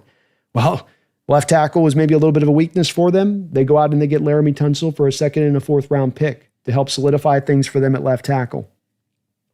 Josh Connerly's another guy that they took at tackle in this draft out of Oregon, a guy that I think has a little bit of safety to him as a player, as a tackle in this sport. I don't know if he'll have a lot of huge upside to him, but he'll be, I think, a pretty steady player for you. And you get to bring him in as kind of a backup, reinforcement for depth. So they've done the thing I always like to see, which is to try to take it past the line when it comes to their offensive line, to not just be aspiring for starters, but to get the depth, to get the development, to put the assets, prime assets, into play. In this case, you got Laramie Tunsil and Josh Connerly, which the Commanders have done so. You like that a lot. You gave him a playmaker in Deebo Samuel, who can be a guy that when Jaden Daniels breaks off, I mean, the thing with Deebo right now is it's a big part of it being in the route running, and it's maybe not as tight as it once was. Maybe the gut's gotten a little bit bigger at times through the years, but that's still a guy now who, if he doesn't win on his first route, breaks into a second route, gets open, Jaden Daniels finds him, just gets the ball in his hands and lets him go be dynamic with the ball in his hands again. So I love the fit with Deebo Samuel to Jaden Daniels, even where Deebo's skill set is at right now, which is maybe not quite as, prime real estate as it once was. They're still bringing back Terry McLaurin, who's a really underrated wide receiver in this league and who's having a very, very fine career. Maybe not super strong at wide receiver out there in that way, but they got by on it last year without having to necessarily be super strong. And they've got more of those kind of pro kind of guys like a Michael Gallup, like a KJ Osborne. So you got a couple guys in there that do, fit at least in that way. Offensive line is not dominant, but they're making it stronger. Zach Ertz, we'll see if he's got one more season in the reservoir there to get it done out there, as that guy's another guy's getting up there in age and they don't have a lot behind him. So some of this game might be a little bit based upon with some of these players they have, where's the health of those guys? You've got some guys with some little bit of age to them. Are they able to maintain that health all the way through the season? Including Jaden Daniels, who was able to get through and play very smart, despite the fact that he's not the biggest of quarterbacks out there. When it comes to the defensive line, they did move off of Jonathan Allen. So that defensive line now over the last just 2 years has lost 3 first-round picks. Jonathan Allen, you had Sweat that they lost to Chicago that they traded out. And then, of course, Chase Young as well moved on. Deron Payne, last of the Mohicans out there. But luckily, they have also done some steps to reinforce that defensive line. They gave Javon Kinlaw a big-time contract that was kind of a head-scratcher for me, and I couldn't quite make sense as to why they did that with him. But Zerzan Newton had a pretty good year for them out there of Illinois, second-round pick for them. And so they've got a decent defensive line. They were trying to add, I think, a little bit more pass rush this past year. Dorrance Armstrong is steady, but they're not going to be incredibly dynamic in that respect. They're okay. They're kind of a work in progress along that defensive line. Bobby Wagner returns for another year, the ageless one. Frankie Louvu, another good all-around linebacker, can just do a little bit of everything, and a very, very good blitzer, just a smart player, and just you love watching Frankie. If you watch Washington, just watch what Frankie's doing. He's a real fun player to just kind of lock in on. They got Marshawn Lattimore out there as one starting corner, but they did draft Trey Amos to come in and fill in for him if he can't roll or he gets the age catching up to him. They've got a great dynamic slot who's a playmaker there in Mike Sanistril, who can take away the ball from the slot, who can shut down your slot wide receiver. Kind of see maybe potentially a long day at the office here between 2 Big Ten guys locking horns again here in Jackson Smith-Njigba and Mike Sanistril. But this is a game I'm going to go and mark as, with it being away, even though it is a primetime game, I will mark it as being a loss. I do like what Washington's doing. I do think Jaden Daniels is going to be one of those next quarterbacks on the rise in this sport to us, ascend to that status of one of those true. At any given time, it seems like there's 4 quarterbacks that kind of separate themselves from everybody else year by year. In my opinion, Jaden Daniels looks like one of those kind of guys. Nobody has the kind of rookie year he has like that. It was very, very eye-opening. So I would add another loss here for your Seahawks. So we've got them walking in this game at 5-2. This takes them down to 5-3 against Washington on the road. We come back home against the Cardinal team. We already talked a little bit about their roster. If I think we can beat them on the road, you better believe I think we can beat them on at home as well. And if you're looking for any big reason for us to get in the playoffs, to me, we've got a good amount of easy teams on our schedule that we can get through. Saints, Jacksonville Jaguars team. We'll cover a couple of others here through the rest of the schedule. But you take care of the Cardinals too, then at that point, handle those easy foes, steal a couple games maybe away if you can from the Niners and 49ers, not having to sweep them, but steal a game, at least one of those 4 games even. Do that, beat the Cardinals twice, take care of the weaker foes. You can get yourself into a 9-10 win season to get in the playoffs. It may not be a dominant effort at that point or a team out there just winning the division, and they've got a capability of doing that too. I'm just talking about on a kind of a floor state of things, a bare minimum state of things of what you could get to, even without being necessarily great in the schedule on that. But I'm going to give us the win on this one again, coming off the primetime matchup. A little bit of a shorter week, but you get this game at home. And I just watching last year, the all 22 tape as I have of the Cardinals and what Mike McDonald did in both of the two matchups against the Cardinals and what kind of game plan he was trotting out. I just think that he kind of had them solved as to what they're doing. Their offense is not a lot of moving parts. It's not tremendously complicated.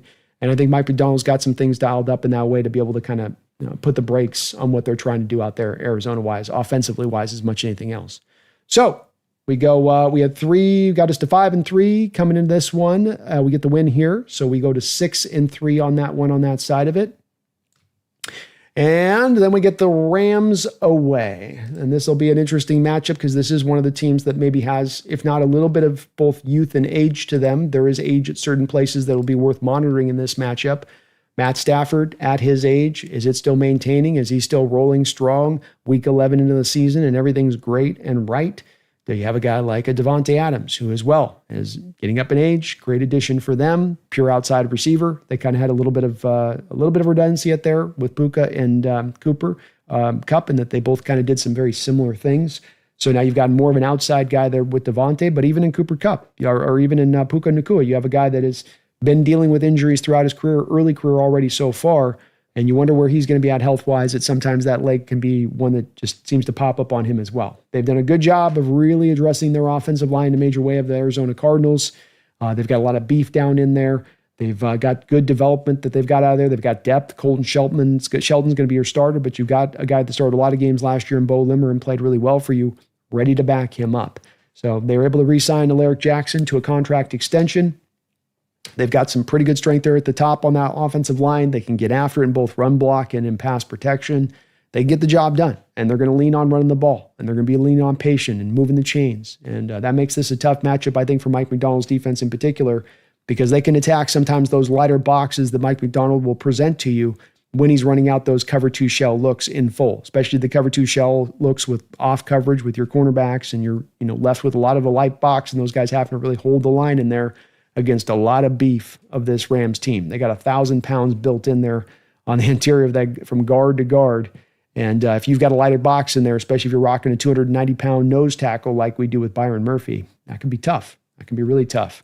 Braden Fisk comes out, is a guy that's a very good rusher for them, but not a good run defender. He is a tale of two guys as far as what he does. Braden Fisk is kind of like the Trevor Penning of pass rushers, where what he does well, he does really well, but he's not a good run defender. And when you do get after how you can get after this Rams team in general, what's really noticeable is that Tyler Davis, Jack Heflin, they don't necessarily have a really great presence there at the nose tackle position. They've got guys that are 3 techs that can play some nose tackle, like Kobe Turner, like Poona Ford. They can put those guys into that spot, and Poona was a pretty good addition for them, who had the best year of his career last year. I mean, he had almost a Defensive Player of the Year-like season. I mean, he wasn't up to where Leonard Williams was, but he wasn't far off of the productivity of what Leonard Williams brought last year. How about that from Poona Ford? So Poona comes in there to give them some depth as well in that defensive line and round things out. They're good at edge, of course, with Byron Murphy, and Jared Verse out there gives them some dynamicism out there, and they got some depth. Josiah Stewart's going to come out and give them some snaps, and I think he's going to play well for them. That was a very underrated player in this draft.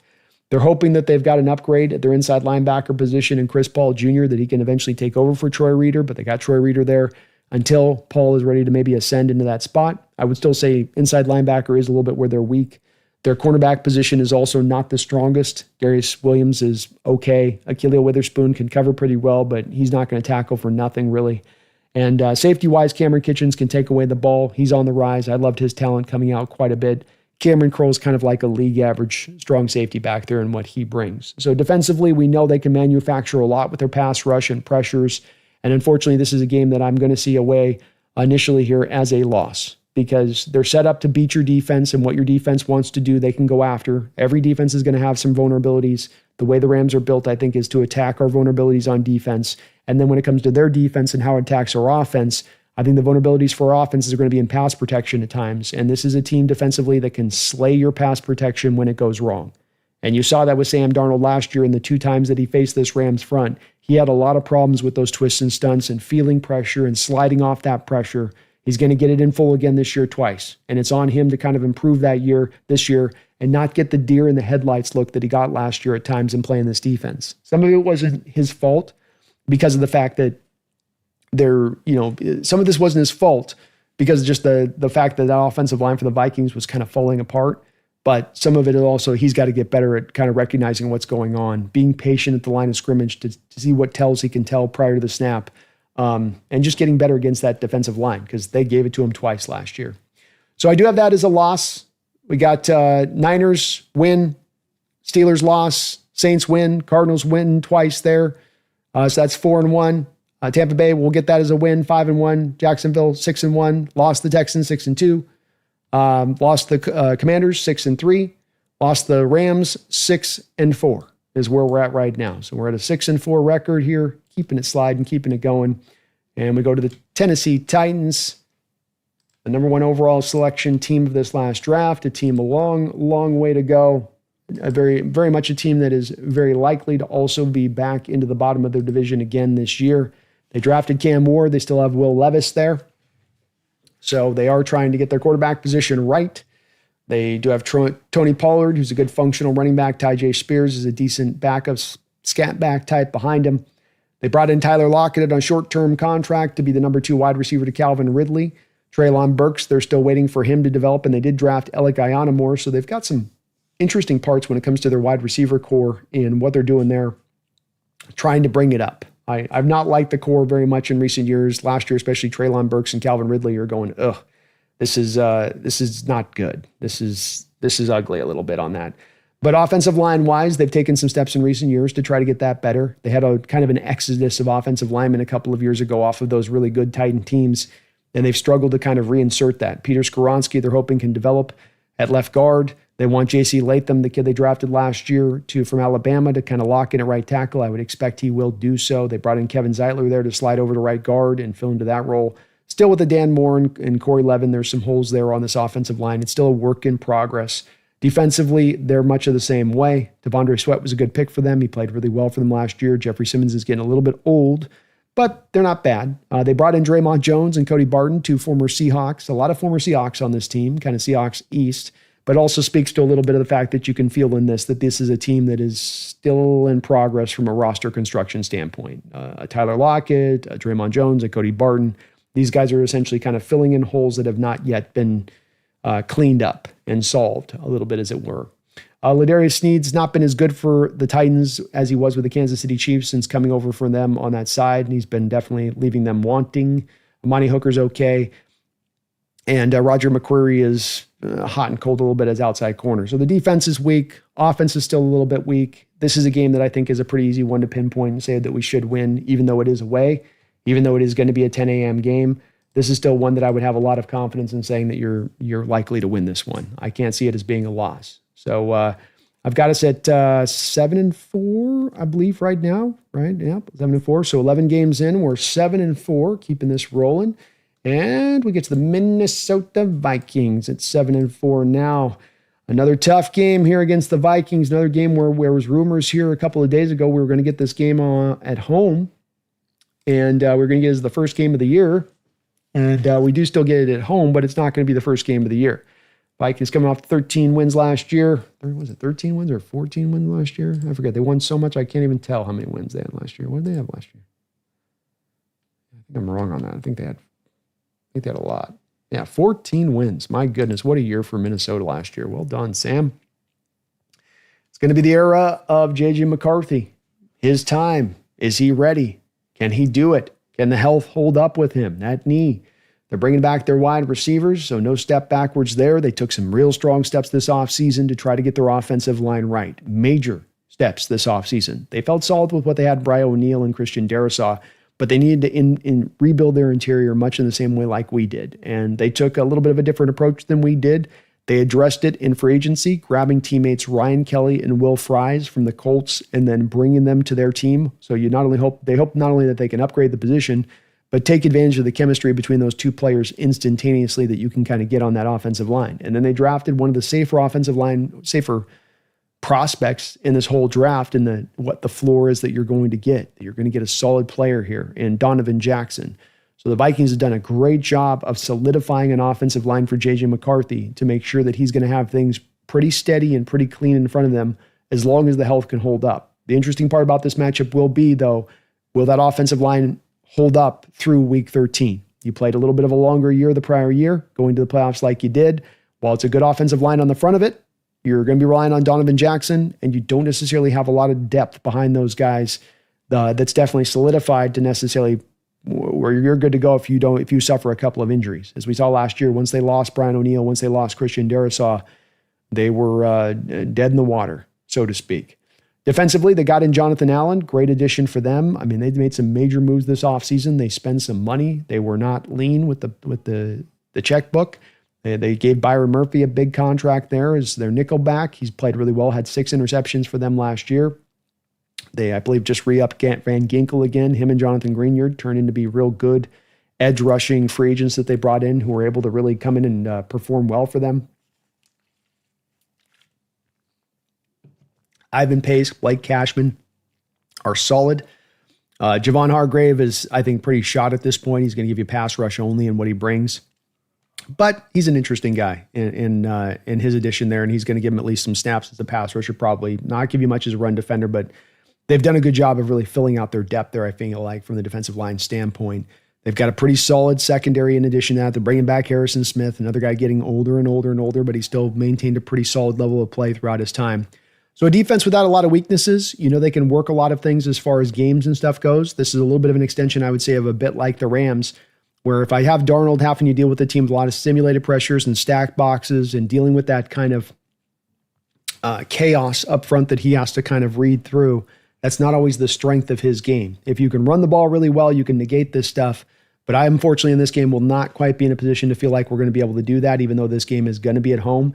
I think some of this is going to be built upon for me, whether or not J.J. McCarthy is out there and playing. If you're dealing with Sam Howell, this is a win all day at home. But I think that they're going to continue to play good this next year. I think that they've made some solid moves this year and that they've spent money in the right ways. They're not trying to necessarily buy guys to try to make their team. They're trying to supplement and add on top of what they already have there.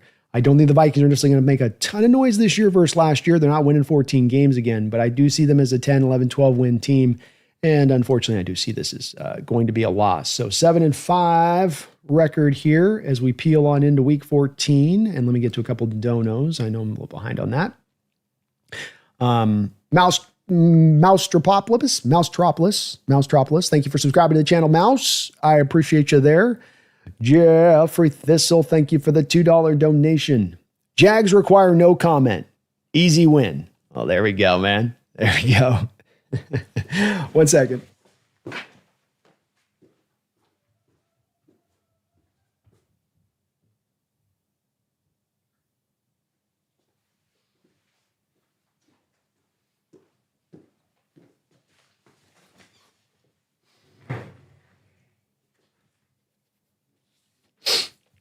Okay. So we're going to go 7-5 for me. Might be a little conservative here, but trying to be realistic a little bit with it as well. So we go 7-5. We'll get the Atlanta Falcons away. Falcons last year, 8-9 record. They are absolutely buying into the fact that this year they're going to be able to get the job done, as they have given up their future first-round pick, the Los Angeles Rams, so that they could solidify their edge group. And the edge group needs some solidifying. Arnold Ebiketie has been okay, not quite really come along for them as an edge rusher out of Penn State. Jalon Walker's the guy that got in here from Georgia, highly talented outside, kind of a will linebacker, outside edge rusher guy. They bring him in, hoping he can come along. They've been waiting on a little bit of Troy Anderson to come along, but he's still just dealt with injuries for a long time, the kid out of Montana. So they got Divine Diablo in there now as their weak side kind of linebacker in there to kind of work. But they got some more depth there, which is good. And linebacker depth is pretty good overall there for them with Caden Ellis and J.D. Bertrand. They got a little bit of some depth, but I wouldn't say it's super strong at the front. They have brought in some pass rushing help with Leonard Floyd to give them some solidity as they're waiting for some of the youngsters to come along. It's kind of the key on this one to really pay attention to, is that in this game, are these pass rushers coming along? And what I mean by that, of course, is in James Pierce, one of the guys they brought in here, Jalen Walker, Are these guys going to be good to go to bring actual impact from day one? Or is it going to be like a lot of edge rushers where it kind of takes them a year to kind of figure out what they can get away with and what they can't get away with at the pro level? That's really oftentimes what you do tend to see with these guys. It's a little bit like Latu last year. Widely recognized and widely thought by the Colts general manager as being the best edge rusher in the whole draft. And even he, through last year, was still trying to have a guy that was accomplished, a guy that knew how to use his hands, that was a technician. And even he had to spend a lot of last year kind of figuring out and learning what and how he could win. So I have a lot of reticence to believe that with this Atlanta team, they've made this great grand bet. I don't think that it's really worthy of being made. I do think they have an easier schedule. I think that they have a good chance in an open division to still go win that division with just even like 9-10 wins. And if you keep Michael Penix clean and unhit, that's a guy that can go out there and be great at slinging the ball all over the field. And they have a pretty strong offensive line overall. They took a little bit of a hit with Drew Dahlman moving on to the center position. Jake Matthews is starting to get a little bit older for them over at left tackle. So some of this is going to be where is the health of that offensive line by the time we meet them in this upcoming matchup. But they have a lot of talent there. They still have Drake London there. They still got Kyle Pitts there as a competent guy, at least as a tight end. He may not be what we thought he was going to be coming out, but he is still at least can be a playmaker for him. Ray-Ray McCloud's fit in really well for them there. Darnell Mooney's been a big play guy for them. So they've got some things that they can throw at you. Even Bijan Robinson and Tyler Algier are a pretty good 1-2 back punch. But I just don't think they're going to have enough defensively to match up against us. A.J. Terrell's all right. He's been solid for them, but I think the rest of that secondary, Jesse Bates is getting a little bit older. I don't think that they've got a lot of scary parts to them out there as far as the rest of that defense goes. I'm not quite buying into their pass rushers yet. Give them a year from now, and maybe those guys are super dynamic, and they're going to be like the A-team out there off the edge, and Jalen Walker and Pierce. But I'm going to put this down as a win. I'm going to say that we get this W on this one, which I believe will take us to 8-5, I think, at this point. 1 second here.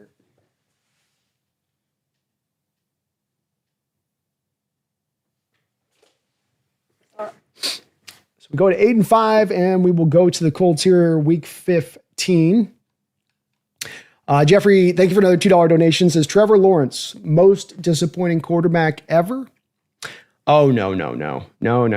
We've got a variety of different guys, Jeffrey, that I think that you would put into that potential well above that. I mean, some of this was, I tried to tap the brakes on this when Trevor was coming out and saying that this is not a generational talent. And that's where people were trying to put this halo on top of him that was not really earned. And that he was a really, really great talent for the position. He's a guy with a lot of ability, but he's not generational. And as we've seen with a lot of players, if you get the generational tag and then you fall short of being generational, then you're just a disappointment. You're a bust. You're the most disappointing ever. But that's really more about people putting kind of a false label on you more than it is about you being that guy as a talent. And I think that way about Trevor. And so, no, I mean, there's so many others from Tim Couch to Jamarcus Russell to Johnny Manziel, guys that did nothing in this sport. And with Trevor Lawrence, I think he's gotten in. He's won a playoff game. He's put up competent years. He certainly has a lot more there that he can do and grow, and that there seems like there's more meat on that bone to come away from. But you can't also be dissuaded or look away from the thing that I do often talk about with quarterbacks, which is that you have a quarterback who fails. It's very easy to just look at the quarterback and say, well, I guess you suck. Well, I guess you didn't do all you need to do to be the best you could be. But a lot of times it can be, well, what's the coaching staff looking like? How has the general manager been? What kind of team have they put around him? What kind of offensive line have they put around him? What kind of scheme is he running? Is it fit to his skill set? Does he have a defense holding up their end of the bargain? And I think when you put all of that into the wash a little bit with the Jacksonville Jaguars and Lawrence, I think it comes out pretty favorably in his direction of things. You've had Trent Baalke as your general manager. You got a head coach that's out there at one point looking for girls on a Saturday night when he should be looking at tape, girls 20 years younger than him out there in the bar. What are you doing, buddy? Like, you're a head coach of so, he hasn't had a lot of help there on that front of it. It's not to say that he couldn't be doing more up until this point. I definitely would say that that's fair. It could be a bit of both on that, Jeffrey, in that way. But I think that I still wouldn't be surprised at this point if Trevor Lawrence were to ascend if he got the right supporting cast around him. And he's not been necessarily a bad player. He's not been a complete failure like a lot of these number one overall picks we've seen in recent years not recent years, but throughout NFL history have been. Dogzilla, thank you for the $2 donation, Dogzilla. Will any early games be pressure scary for Sam D? I think that the main games that stand out to me when you look at the schedule for what we've looked at here so far is you're looking at Houston Texan game, you're looking at the Rams game, you're looking at the Vikings game, is the ones that really do stand out as being those games where they can run a lot of different, simulated pressure, stacked boxes, a lot of games, a lot of making Sam think this is going to happen, but it's that. I think Sam is at his best when he can have things run true and clean, and the way he sees it prior to the snap is a little bit of the way he's going to see it post snap. I think where you get Sam in trouble is where you can confuse him, and then you get quick pressure on him that he wasn't anticipating was going to come from this direction, and then you do that over and over on a few different plays, and now you get him kind of spun out a little bit. It's easier said than done. It's not a simple process, and I don't think all the teams on the schedule are capable of doing this, but I would say that those teams would be the main ones. I think the Steelers are another team that aren't going to do it as much with the simulated pressures and the stacked boxes as much, but they do have the guys that are just pure pass rushers that can go get it done. J.J. Watt, Highsmith, Benton, and then Hayward. All those guys can get after it and be a problem just in beating their man up front. But the rest, I think that you can work your way through the rest. You can get some double teams to the dangerous guys. You can run some max protect stuff. There's some way of kind of get through some of it. Texans are tough with Anderson and Hunter, but they're not super dynamic on the inside on you. Whereas those other teams can these other three teams I'm talking about can kind of hit you from stem to stern. Dogzilla, they can get you with outside edge pressure, up the middle pressure, stunts and loops, stack boxes. There's just more of a variety of ways that they can get after it. It's that variety of ways concept with Sam Darnold in particular that gets me worried with him. You give him a front four that he's dealing with and everybody dropping in coverage, and he can navigate through that front four pressure, step up in the pocket, as one guy gets his man beat, he gets around that guy. It's when he's got, they're coming from this way, not that way. And oh my gosh, there's an extra guy coming up the middle that I didn't anticipate. And now I got to react instantaneously. Those are the moments where I get a little worried on Sam on tape and that you want to avoid with him. Jeffrey Thistle, thank you for another $5 donation, Jeffrey.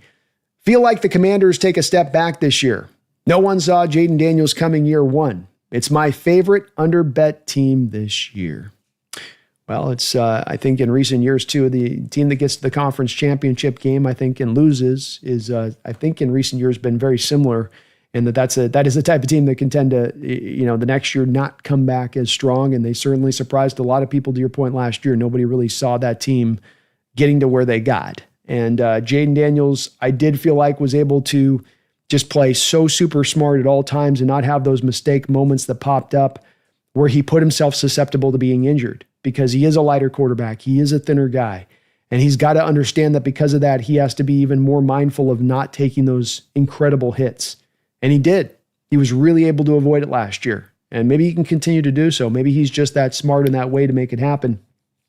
But I could see if there's anything that happens with Jaden Daniels, they're riding and dying on his back. And if he does miss 4 or 5 games, absolutely that could become the case, Jeffrey. And I will say that as much as I do like what you've done to kind of try to reinforce that offensive line there, skill position-wise, past Terry McLaurin, you got old Zach Ertz, and that receiving core could get kind of thin pretty quickly from a pass rush angle of things. As I said too, you lost 3 first-round picks off that defensive line over the last 2 years. And while you've reinforced it a little bit, that's maybe not going to be as much of a strength in that spot of things either. So I could see it playing out that way, Jeffrey. I definitely could. And when Jaden Daniels, he's one 340-pound man falling on him away from snapping a collarbone with those little, that little build of his. Not that I want it to happen. He's such a dynamic talent. He's awesome to watch. But you just worry about him with that thin build. And everybody's seen that elbow. It's all weird. This guy's got like a bone coming off his elbow like this. You ever seen the still shot of it? It's pretty crazy. God's Gang, thank you for the $2 donation. God's Gang and Jeffrey, appreciate all of your donos today, man. Says, I'm not scared of this schedule at all. Laughing out loud. I ain't scared of you mother effers. To quote Bernie Mac, I ain't scared of you effers. We got God's Gang looking at the schedule. He's saying, nobody makes me bleed my own blood. I hope you're right, man. I think that as we get through this so far, I've got the win against the Niners, loss against the Steelers, win against the Saints, win against the Cardinals, 3-1, 4-1, 5-1 to the Buccaneers and the Jaguars. We go 5-2 with the Texans, 5-3 to Washington, 6-3 to the Cardinals, 6-4 to the Rams, 7-4 to the Titans, 7-5 to the Vikings, 8-5 here with the Falcons. Your Seahawks are picking up speed just like the Seahawks do at the end of the year. We're at 8-5 going into the Colts game. And as I look at this front of the schedule and kind of what stands out to me is I would say that a lot of this depends on the strength of the Cardinals, but you did get a little bit of a stronger schedule, it would look like, at the front of this versus the back of this. Starting with the Niners, getting the Steelers, you got the Buccaneers, Texans in there, Washington in there, LA in there. You got sprinkled in quite a few little playoff teams, potential playoff teams, right on the edge of being playoff teams through the first part of that schedule. Saints, Jaguars, Titans stand out, but everybody else has got, you guys can see it with some of the projected wins here. There's some strength in that early part of the schedule. It's nice to get that week 8 bye in there considering how strong that schedule kind of is. So especially separating the Texans and Washington game. I mean, those are two games that are going to be tough. Having a little bit of space between them ain't the worst thing in the world, is it? Not at all. So we got us up at 8-5 going into this game, and I love your confidence, God's gang. I hope your confidence is right. We come into the Colts, and we're at home against the Colts. Indianapolis is going to ride another year on Anthony Richardson and hope that this will be year 3, the year where it finally does click into place for him. They were 8-9 last year, so they weren't necessarily a bad team. He is a guy that we knew were going to be raw coming out and was going to take some time. They brought in Daniel Jones there as well, so we may be playing Daniel Jones in this game. And while you guys might start scoffing at that, don't you forget, Daniel Jones cut us apart last year at home. So he can be a scary proposition himself. Maybe we want Anthony Richardson more than Daniel Jones. First guy I've ever said that in history. Still rocking Jonathan Taylor out there at the running back position. He's solid. Michael Pittman, solid. They don't have necessarily some super dynamic receiver like a Terry McLaurin type, but just some good guys. Alex Pierce, Josh Downs is a good slot receiver for them in there. They did take a couple hits on their offensive line going to the Minnesota Vikings and their center and their guards. They're hoping second-year Tanner Bartolini can jump in there at the center position and take hold, and that Matt Goncalves, another second-year guy, can slide into right guard. So they've gotten a little bit younger there on that line. They are steady Eddie there with Raymond and Nelson and Braden Smith, so they've got some solidity on that side. They also drafted Tyler Warren to give them one more playmaker there on that offense for Richardson. We'll see if it can all fit together there, but that offense is looking better, skill position than ever before. Defensively speaking, Buckner and Stewart are the strength up the middle for that Colts team. Off the edge, they're waiting for Latu to come forward. Like I said, it took him much of the year last year to kind of find his little bit of footing. Still not, I think, for where they drafted him, I think what they hoped they were getting. I don't think that they got quite that productivity that they were like, especially when you look at like Jared Verse and what he brought to the table. Kwity Paye, highly drafted guy by them a couple of years ago, another guy a little bit like Latu that they're hoping can develop better. Zaire Alexander is a tackle machine for them out there at the middle linebacker position. They brought in Javarius Ward from the Niners. He's not been quite as good in recent years as he was a couple of years ago. They've Nick Cross, Cameron Bynum there at their safeties. Those guys are okay. I think the secondary for this is kind of a little bit weaker when you look at them front to back on that. There's some things you can go after there on that secondary. Likewise, I don't think that they're super dynamic on their defensive front. This is going to be a team, as much as anything this year, that's probably going to need their offense to drive the bus as much as anything. And especially having Shane Steichen there as your head coach. This is going to be a win for our Hawks. You're playing this at home. I'm not buying into what the Colts are doing. I don't feel like Anthony Richardson has developed. So I'm going to give us a win here. 9-5. 9-5 now here as we roll in at home against the Niners. So we got a little bit of momentum now. We lost that Vikings game, 2 wins in a row, 9-5, right? When we get to this spot of things. All right, 9-5, 14. Yeah, I think I'm right here. I'll do my math to make sure I'm right. But so we got 9-5 here. And we come back into the Rams.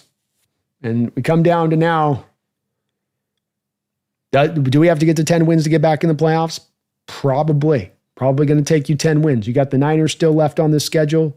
We've taken care of the Cardinals twice. So you're 9-5 coming to this game at home. And this is going to be the one. This is going to be the one where can you solve them on this one? You've got the heat behind you. Do the fans not sell their tickets into this game? How am I driven on this one?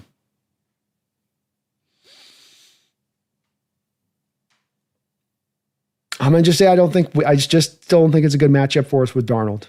And with Mike McDonald's defense, I'm going to sit to this still true and firm on this one. Last year, that Rams team almost beat us with backups on the road. It was not an easy issue. It was not as easy a game as it should have been that final game of the year against the Rams, with them resting as many guys as they were basically resting. So I'm going to still give this one a loss. 9-6. I'm going to go with this on this one to the Rams. But we're going to finish strong here, folks. We're going to finish strong. Carolina Panthers, Week 17. Team that's a little bit better last year. Finally found a little bit of footing there with Bryce Young. They were ready to just about toss him out of town, and then he got a little bit together at the end of the year there. Found a little bit of footing there as the quarterback to kind of solidify himself. He returns. Chuba Hubbard, they've given a big deal to there. Not a big deal, but he's their main back there. Speedster, running back with Rico Dowdle as their backup in there. They drafted Tedditora McMillan. Be interesting to see where he's at in his development when you get to this game. I think that's a great pairing between him and Bryce Young. Adam Thielen, the ageless one, is continuing to roll through. They're waiting on Xavier Leggett to come forward a bit. I think he had a kind of an up and down first year, and not exactly, I think, what they thought they were quite getting yet. He might still come along, but I think there's a little bit that's left to be desired there from their perspective of things. They've done a good job in recent years of rebuilding that offensive line. A couple of years ago, signing free agents Robert Hunt and Damian Lewis at the guards to give them really solid parts there. They've got Ikem Ekwonu, former top 6 pick there as their left tackle. Taylor Morton and Austin Corbett are passable in there on that side of it. So they're okay, their offensive line. There's not a lot of dominance in there, skill position-wise, not a lot of dominance in there on that. Running back doesn't put the fear of God in you. Defensively speaking, they just cut Jadeveon Clowney, which is good for us. That makes their defense a little bit lighter in how they're looking right now as it stands. I don't think they've got a lot there, defensive line, that freaks you out. Derek Brown's coming off a major injury. I think he tore his pec this last year, had some major injury, so he's coming back off of that, getting a little bit older as a player. They got Bobby Brown from the Rams in there to be their nose tackle. Linebacker, Rose Boom Jewel. Like I say, it doesn't scare you that much. They drafted Nick Scorton to be a guy that can work off the edges, their power edge, sort of take over Jadeveon's role for them. Michael Jackson's one of their starting cornerbacks. We know with him, he can be okay. He's a passable cornerback out there. He's not going to set the world on fire, but he's passable. They got former WSU Cha Smith-Wade as their nickel back, and then J.C. Horn that they gave $25 million a year to be their main starter. But you can go after some parts of the secondary. Their safety class is not that great. This will be a game that I'm going to give us a win on, even though this one is going to be away. I know that is a bit of a part of it. I have not been mentioning necessarily the other primetime games. The LA one is going to be a primetime game there at home. So that is a loss, but that primetimeness will potentially really help that game out for your Seattle Seahawks. So one game to kind of monitor on that one. And if we can get that win, I tell you, that might be what is the difference on me when I'm looking at this of us getting into the playoffs and maybe really pushing for the division title. Because, of course, now with this Panther win, that puts us to 10 wins on the season. And that puts us now right on that doorstep, doesn't it, for getting through. But if you get that Rams game and this is your 11th win, and now you got the final game of the season, which is going to be the 49ers, well, then that now puts you in a place of maybe getting yourself to 12 wins. And we know, historically speaking, 12 wins will probably, especially in this division, that'll probably get you the division title. So this final game of the season may come down to that. I got us at 10 wins at this point. We'll see where the Niners are at on that side of where this final game comes down to. We would then play the Niners on the road. This is where I said early on in the season, I didn't really like playing the Niners early on because of some of their age and where they're at with their roster at that time of year. But when you get them to the final game of the year and guys that have played so much football over their career, from your inside linebacker and Fred Warner to Trent Williams, who's almost 40 years old, all the way down the line, Nick Bosa, a lot of guys you can kind of point to on that defense that, George Kittle, Christian McCaffrey, where are these guys at by this point of the season? So I'm going to end a surprise, and maybe the biggest surprise here of this schedule. I'm going to give the Seattle Seahawks, though they get swept by our Rams in this schedule, I got to sweep in the 49ers. I'm going to go a little different than anybody else on this one. So we sweep the Niners, but we get swept by the Rams this year. We sweep the Cardinals. So 2 sweeps, all sweeps. It's basically the way it's going to go this year. And your Seattle Seahawks, by my outlook of this, would come out to 11 wins as an initial look here. I don't say this with a ton of confidence. I ain't going to lie to you guys on this. I don't say this with some effusive ever just, yeah, we got this. This is no doubt about it. That's going to be a tough schedule. That's going to be a real tough schedule. No doubt about that. bring it up here as we will kind of start to wrap up here a bit. But it's going to be a challenge. They certainly gave us a schedule here where you can look at it and say, tough on the early part of it. It's fairly well balanced. I'll tell you what, something that does jump out to me a lot with this. Can I grab my image here? What is this image? Oh, that's what that is. Like, what the hell? Here's the full schedule for you guys.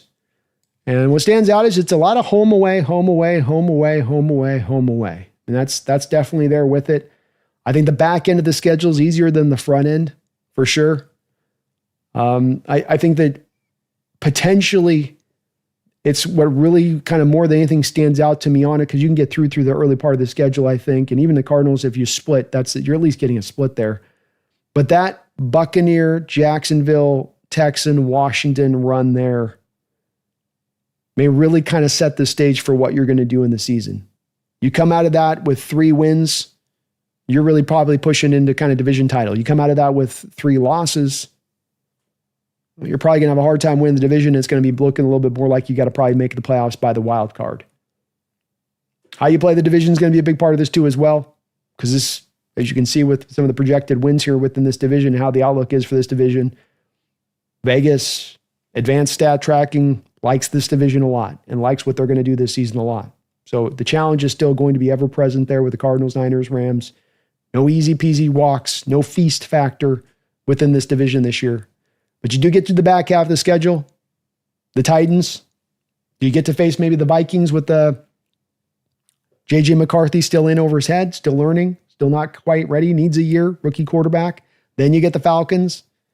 And the Falcons next year, does Michael Penix by week 14 with his injury history, does he hold up that long at that point? Has Anthony Richardson come along into week 15? You get the Panthers into week 17. So what I'm saying is it's kind of tough as it kind of starts out, that maybe it kind of eases up a little bit off the stick there.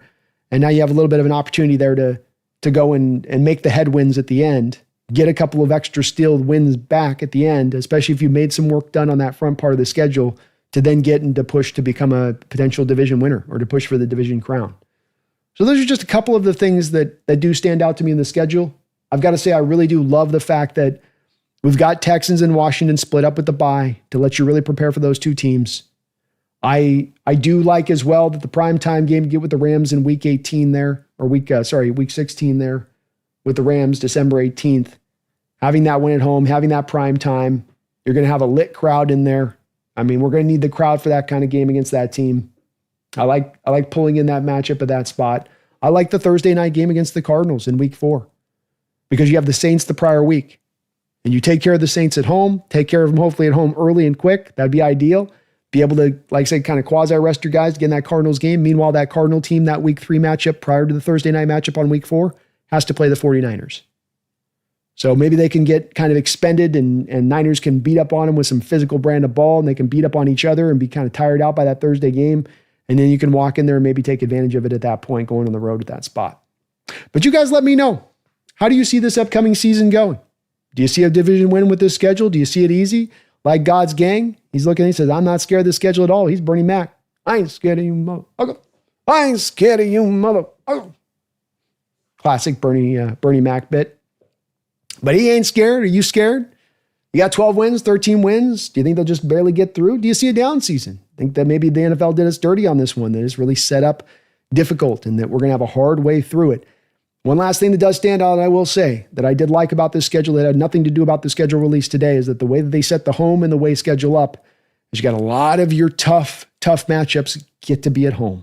And I know that we've lost a little bit of that home field advantage that we talked about earlier on the show today, and that it's kind of been lost really quickly. We had this great grand thing that was never going to die and was here forever, and then suddenly it's like, wait, where'd it go? What just happened? But it doesn't mean it can't return.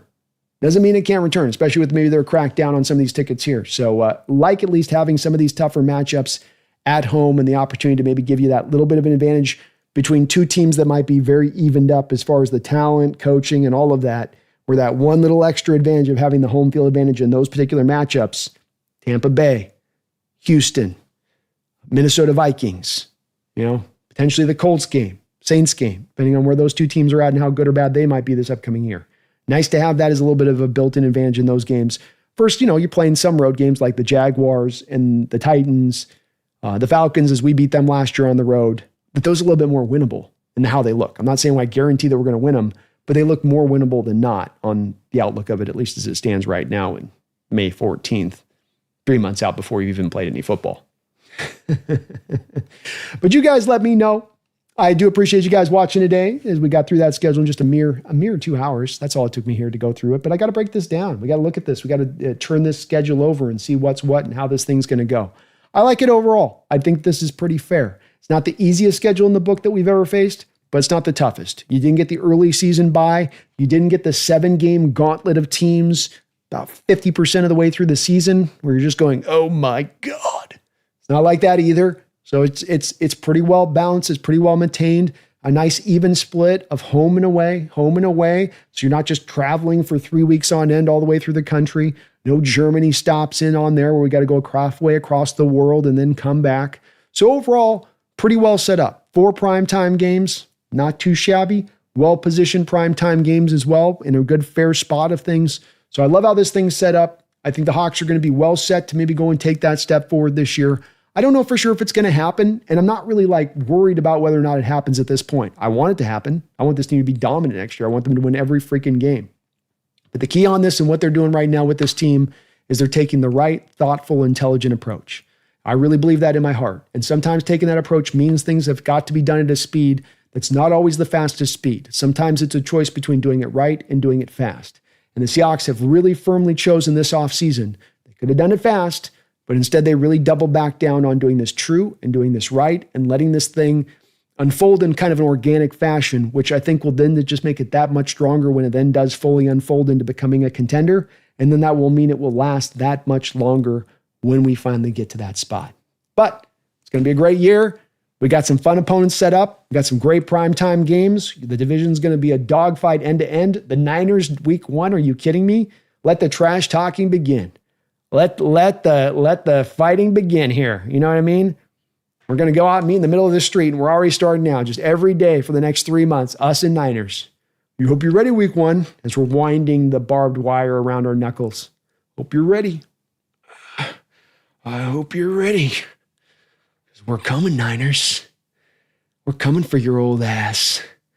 Oh, yeah, we're coming for your old injured ass, you know? I hope it's that kind of maintain. I hope we're in that kind of fire. I hope we're ready and going that way. We shall see. One more donation here, finishing us off here with Mark Sanchez, and then we'll wrap it up. Mark with a $5. Thank you for that. Says again, I think 3 teams go to the playoffs from this division. Yes, we will be one of those teams. 12 wins for the Hawks. Rams, effing suck these balls. That's right. Suck these balls, Rams. Suck it. Suck it. And I like it, man. You aren't going to get the feast factor in this division. And I've often thought that to get yourself to a Super Bowl, and when you look at most Super Bowl teams through the years in recent history, you got to have the feast factor that you can lean back upon. So it's a big, big, big factor to lean into. And we're not going to get that in this division. But we haven't had that in division for a long period of time. We didn't really get that in this division even when we went to the Super Bowls and we were winning the Super Bowls. And teams in this division also haven't really been able to benefit from that. So though it would be nice to have, nobody's going to get that. The place we do all get the feast factor in this division, Mark, is that we get the feast factor in our out of division schedule. Being able to play that AFC North gamut, it's Jameis Winston. It's eat that W. That's some eat that W kind of games. And you get the South, the NFC South on the other side of it. Just eating those wins. So it is set up at least well onto the other side of it. And I agree with you. If it's not 3 wins, if there's not 3 teams getting into the playoffs out of the NFC West, there will be 2. But I would estimate that you are probably right in that there's going to be a 3rd team that gets in there. Probably one of these teams that we think is going to be good is going to probably fall down. Injury comes up. That's just, that tends to be the name of the game, right? Like the Niners kind of had to face that last year where really talented team, injuries and how long you had been on that run kind of added up at that point. You had a lot of key guys go down and you were just sort of sunk. Probably something like that happens to one of these teams in this division again this year. Is it a Rams team where Stafford goes down, for instance, and he's real old and he's had a lot of injuries? Could happen. You lose a Puka, you lose a Devontae Adams. Receiving core looks a lot different. You don't have a lot of real viable backups behind him. Possibly could happen. Hell, it could be us too. You never know when your number is going to come up for that. But I do think then those other three teams would then really be able to lock in place, Mark, have the out-of-division schedule they're able to play to feast upon, and then you end up coming out on the other side of this with three teams getting in the playoffs. I don't think it has happened in this division before, I want to say. So wouldn't be shocking to me either, Mark, if that's the way this goes, because that schedule is just so well set up for this to occur. All three of the teams in this division, aside from the Rams, have an easier schedule. They're in a top 15 easiness as far as their schedule goes. And that's not the schedule that's based on strength of schedule from last year. Like, it would be easy in that respect if you're just basing it off last year's record. I'm talking about like what the Vegas proposition of record is for these NFL teams, what they're projecting it out to be. You've got three teams in this division in the green that are in the easier on the top 15 side of it, with only the Rams with the 20th hardest schedule. And even them as a division winner last year only have the 20th hardest schedule. So even there, they're not having to go through that gambit and having to work through a lot of really tough foes to make their way through. And so there's some room there for this division to go out there and get some wins. And for a lot of teams to be really good in this division and come playoff time, potentially to your prediction of it, to have actually three teams get in the playoffs, which would be pretty crazy. But that's just one of the reasons that for the last 10 years, this has been by far the toughest division in all of football. That's just how we operate out here on the West Coast, you know? Got to stay sharp on the edge where we got to be, you know? A.A. Joss, thank you for the $10 donation, A.A. Joss. Uncommon games. Rams have got to play the Lions, at the Ravens, at the Eagles. Hawks got to play the Vikings, at the Steelers, at the Commanders. Arizona has got to play the Packers, Bengals, and the Cowboys. And the Niners have to play the Bears and the Browns and the Giants.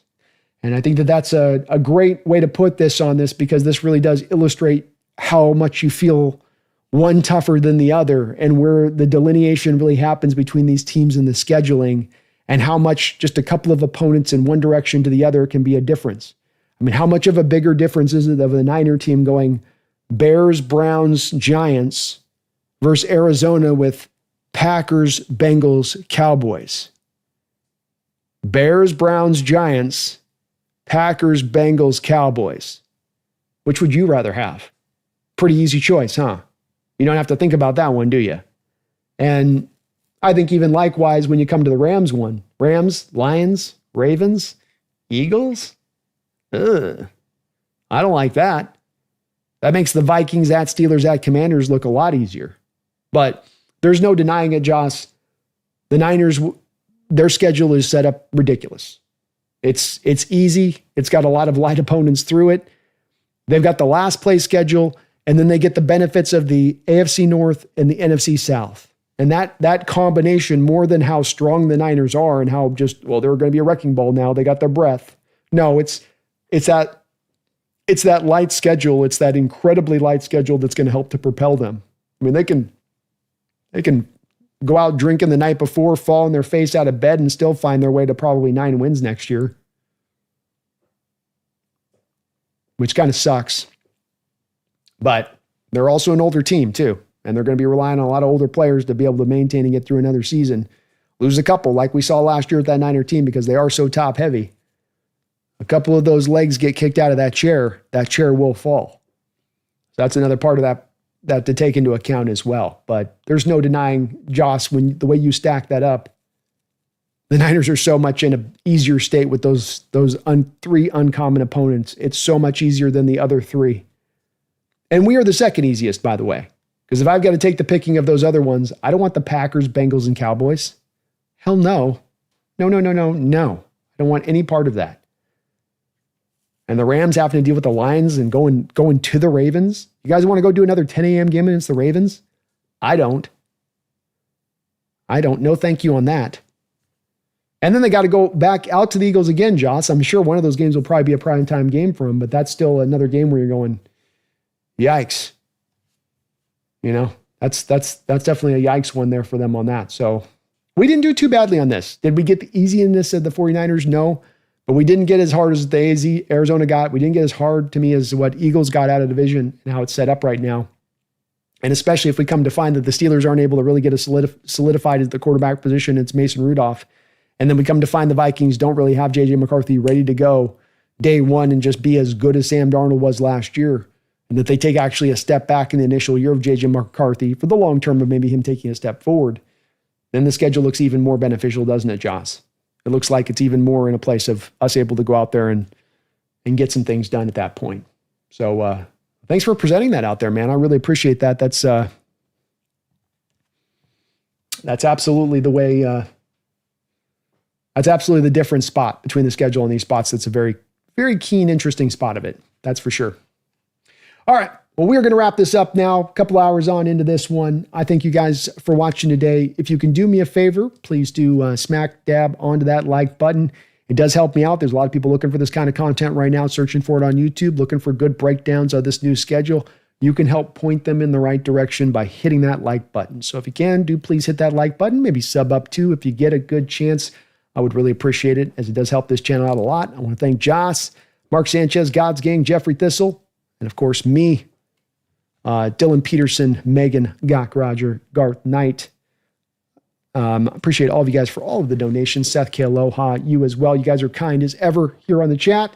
We will be continuing to go on. As if you guys are not aware, we're doing a daily show here on the Hawks Nest now. So every day during the week, Monday through Friday, 12 o'clock Pacific Standard Time, we're going live, doing a different little bit of a breakdown discussion about our Seattle Seahawks, looking at a specific part of this team, player of this team, or what's going on in the league.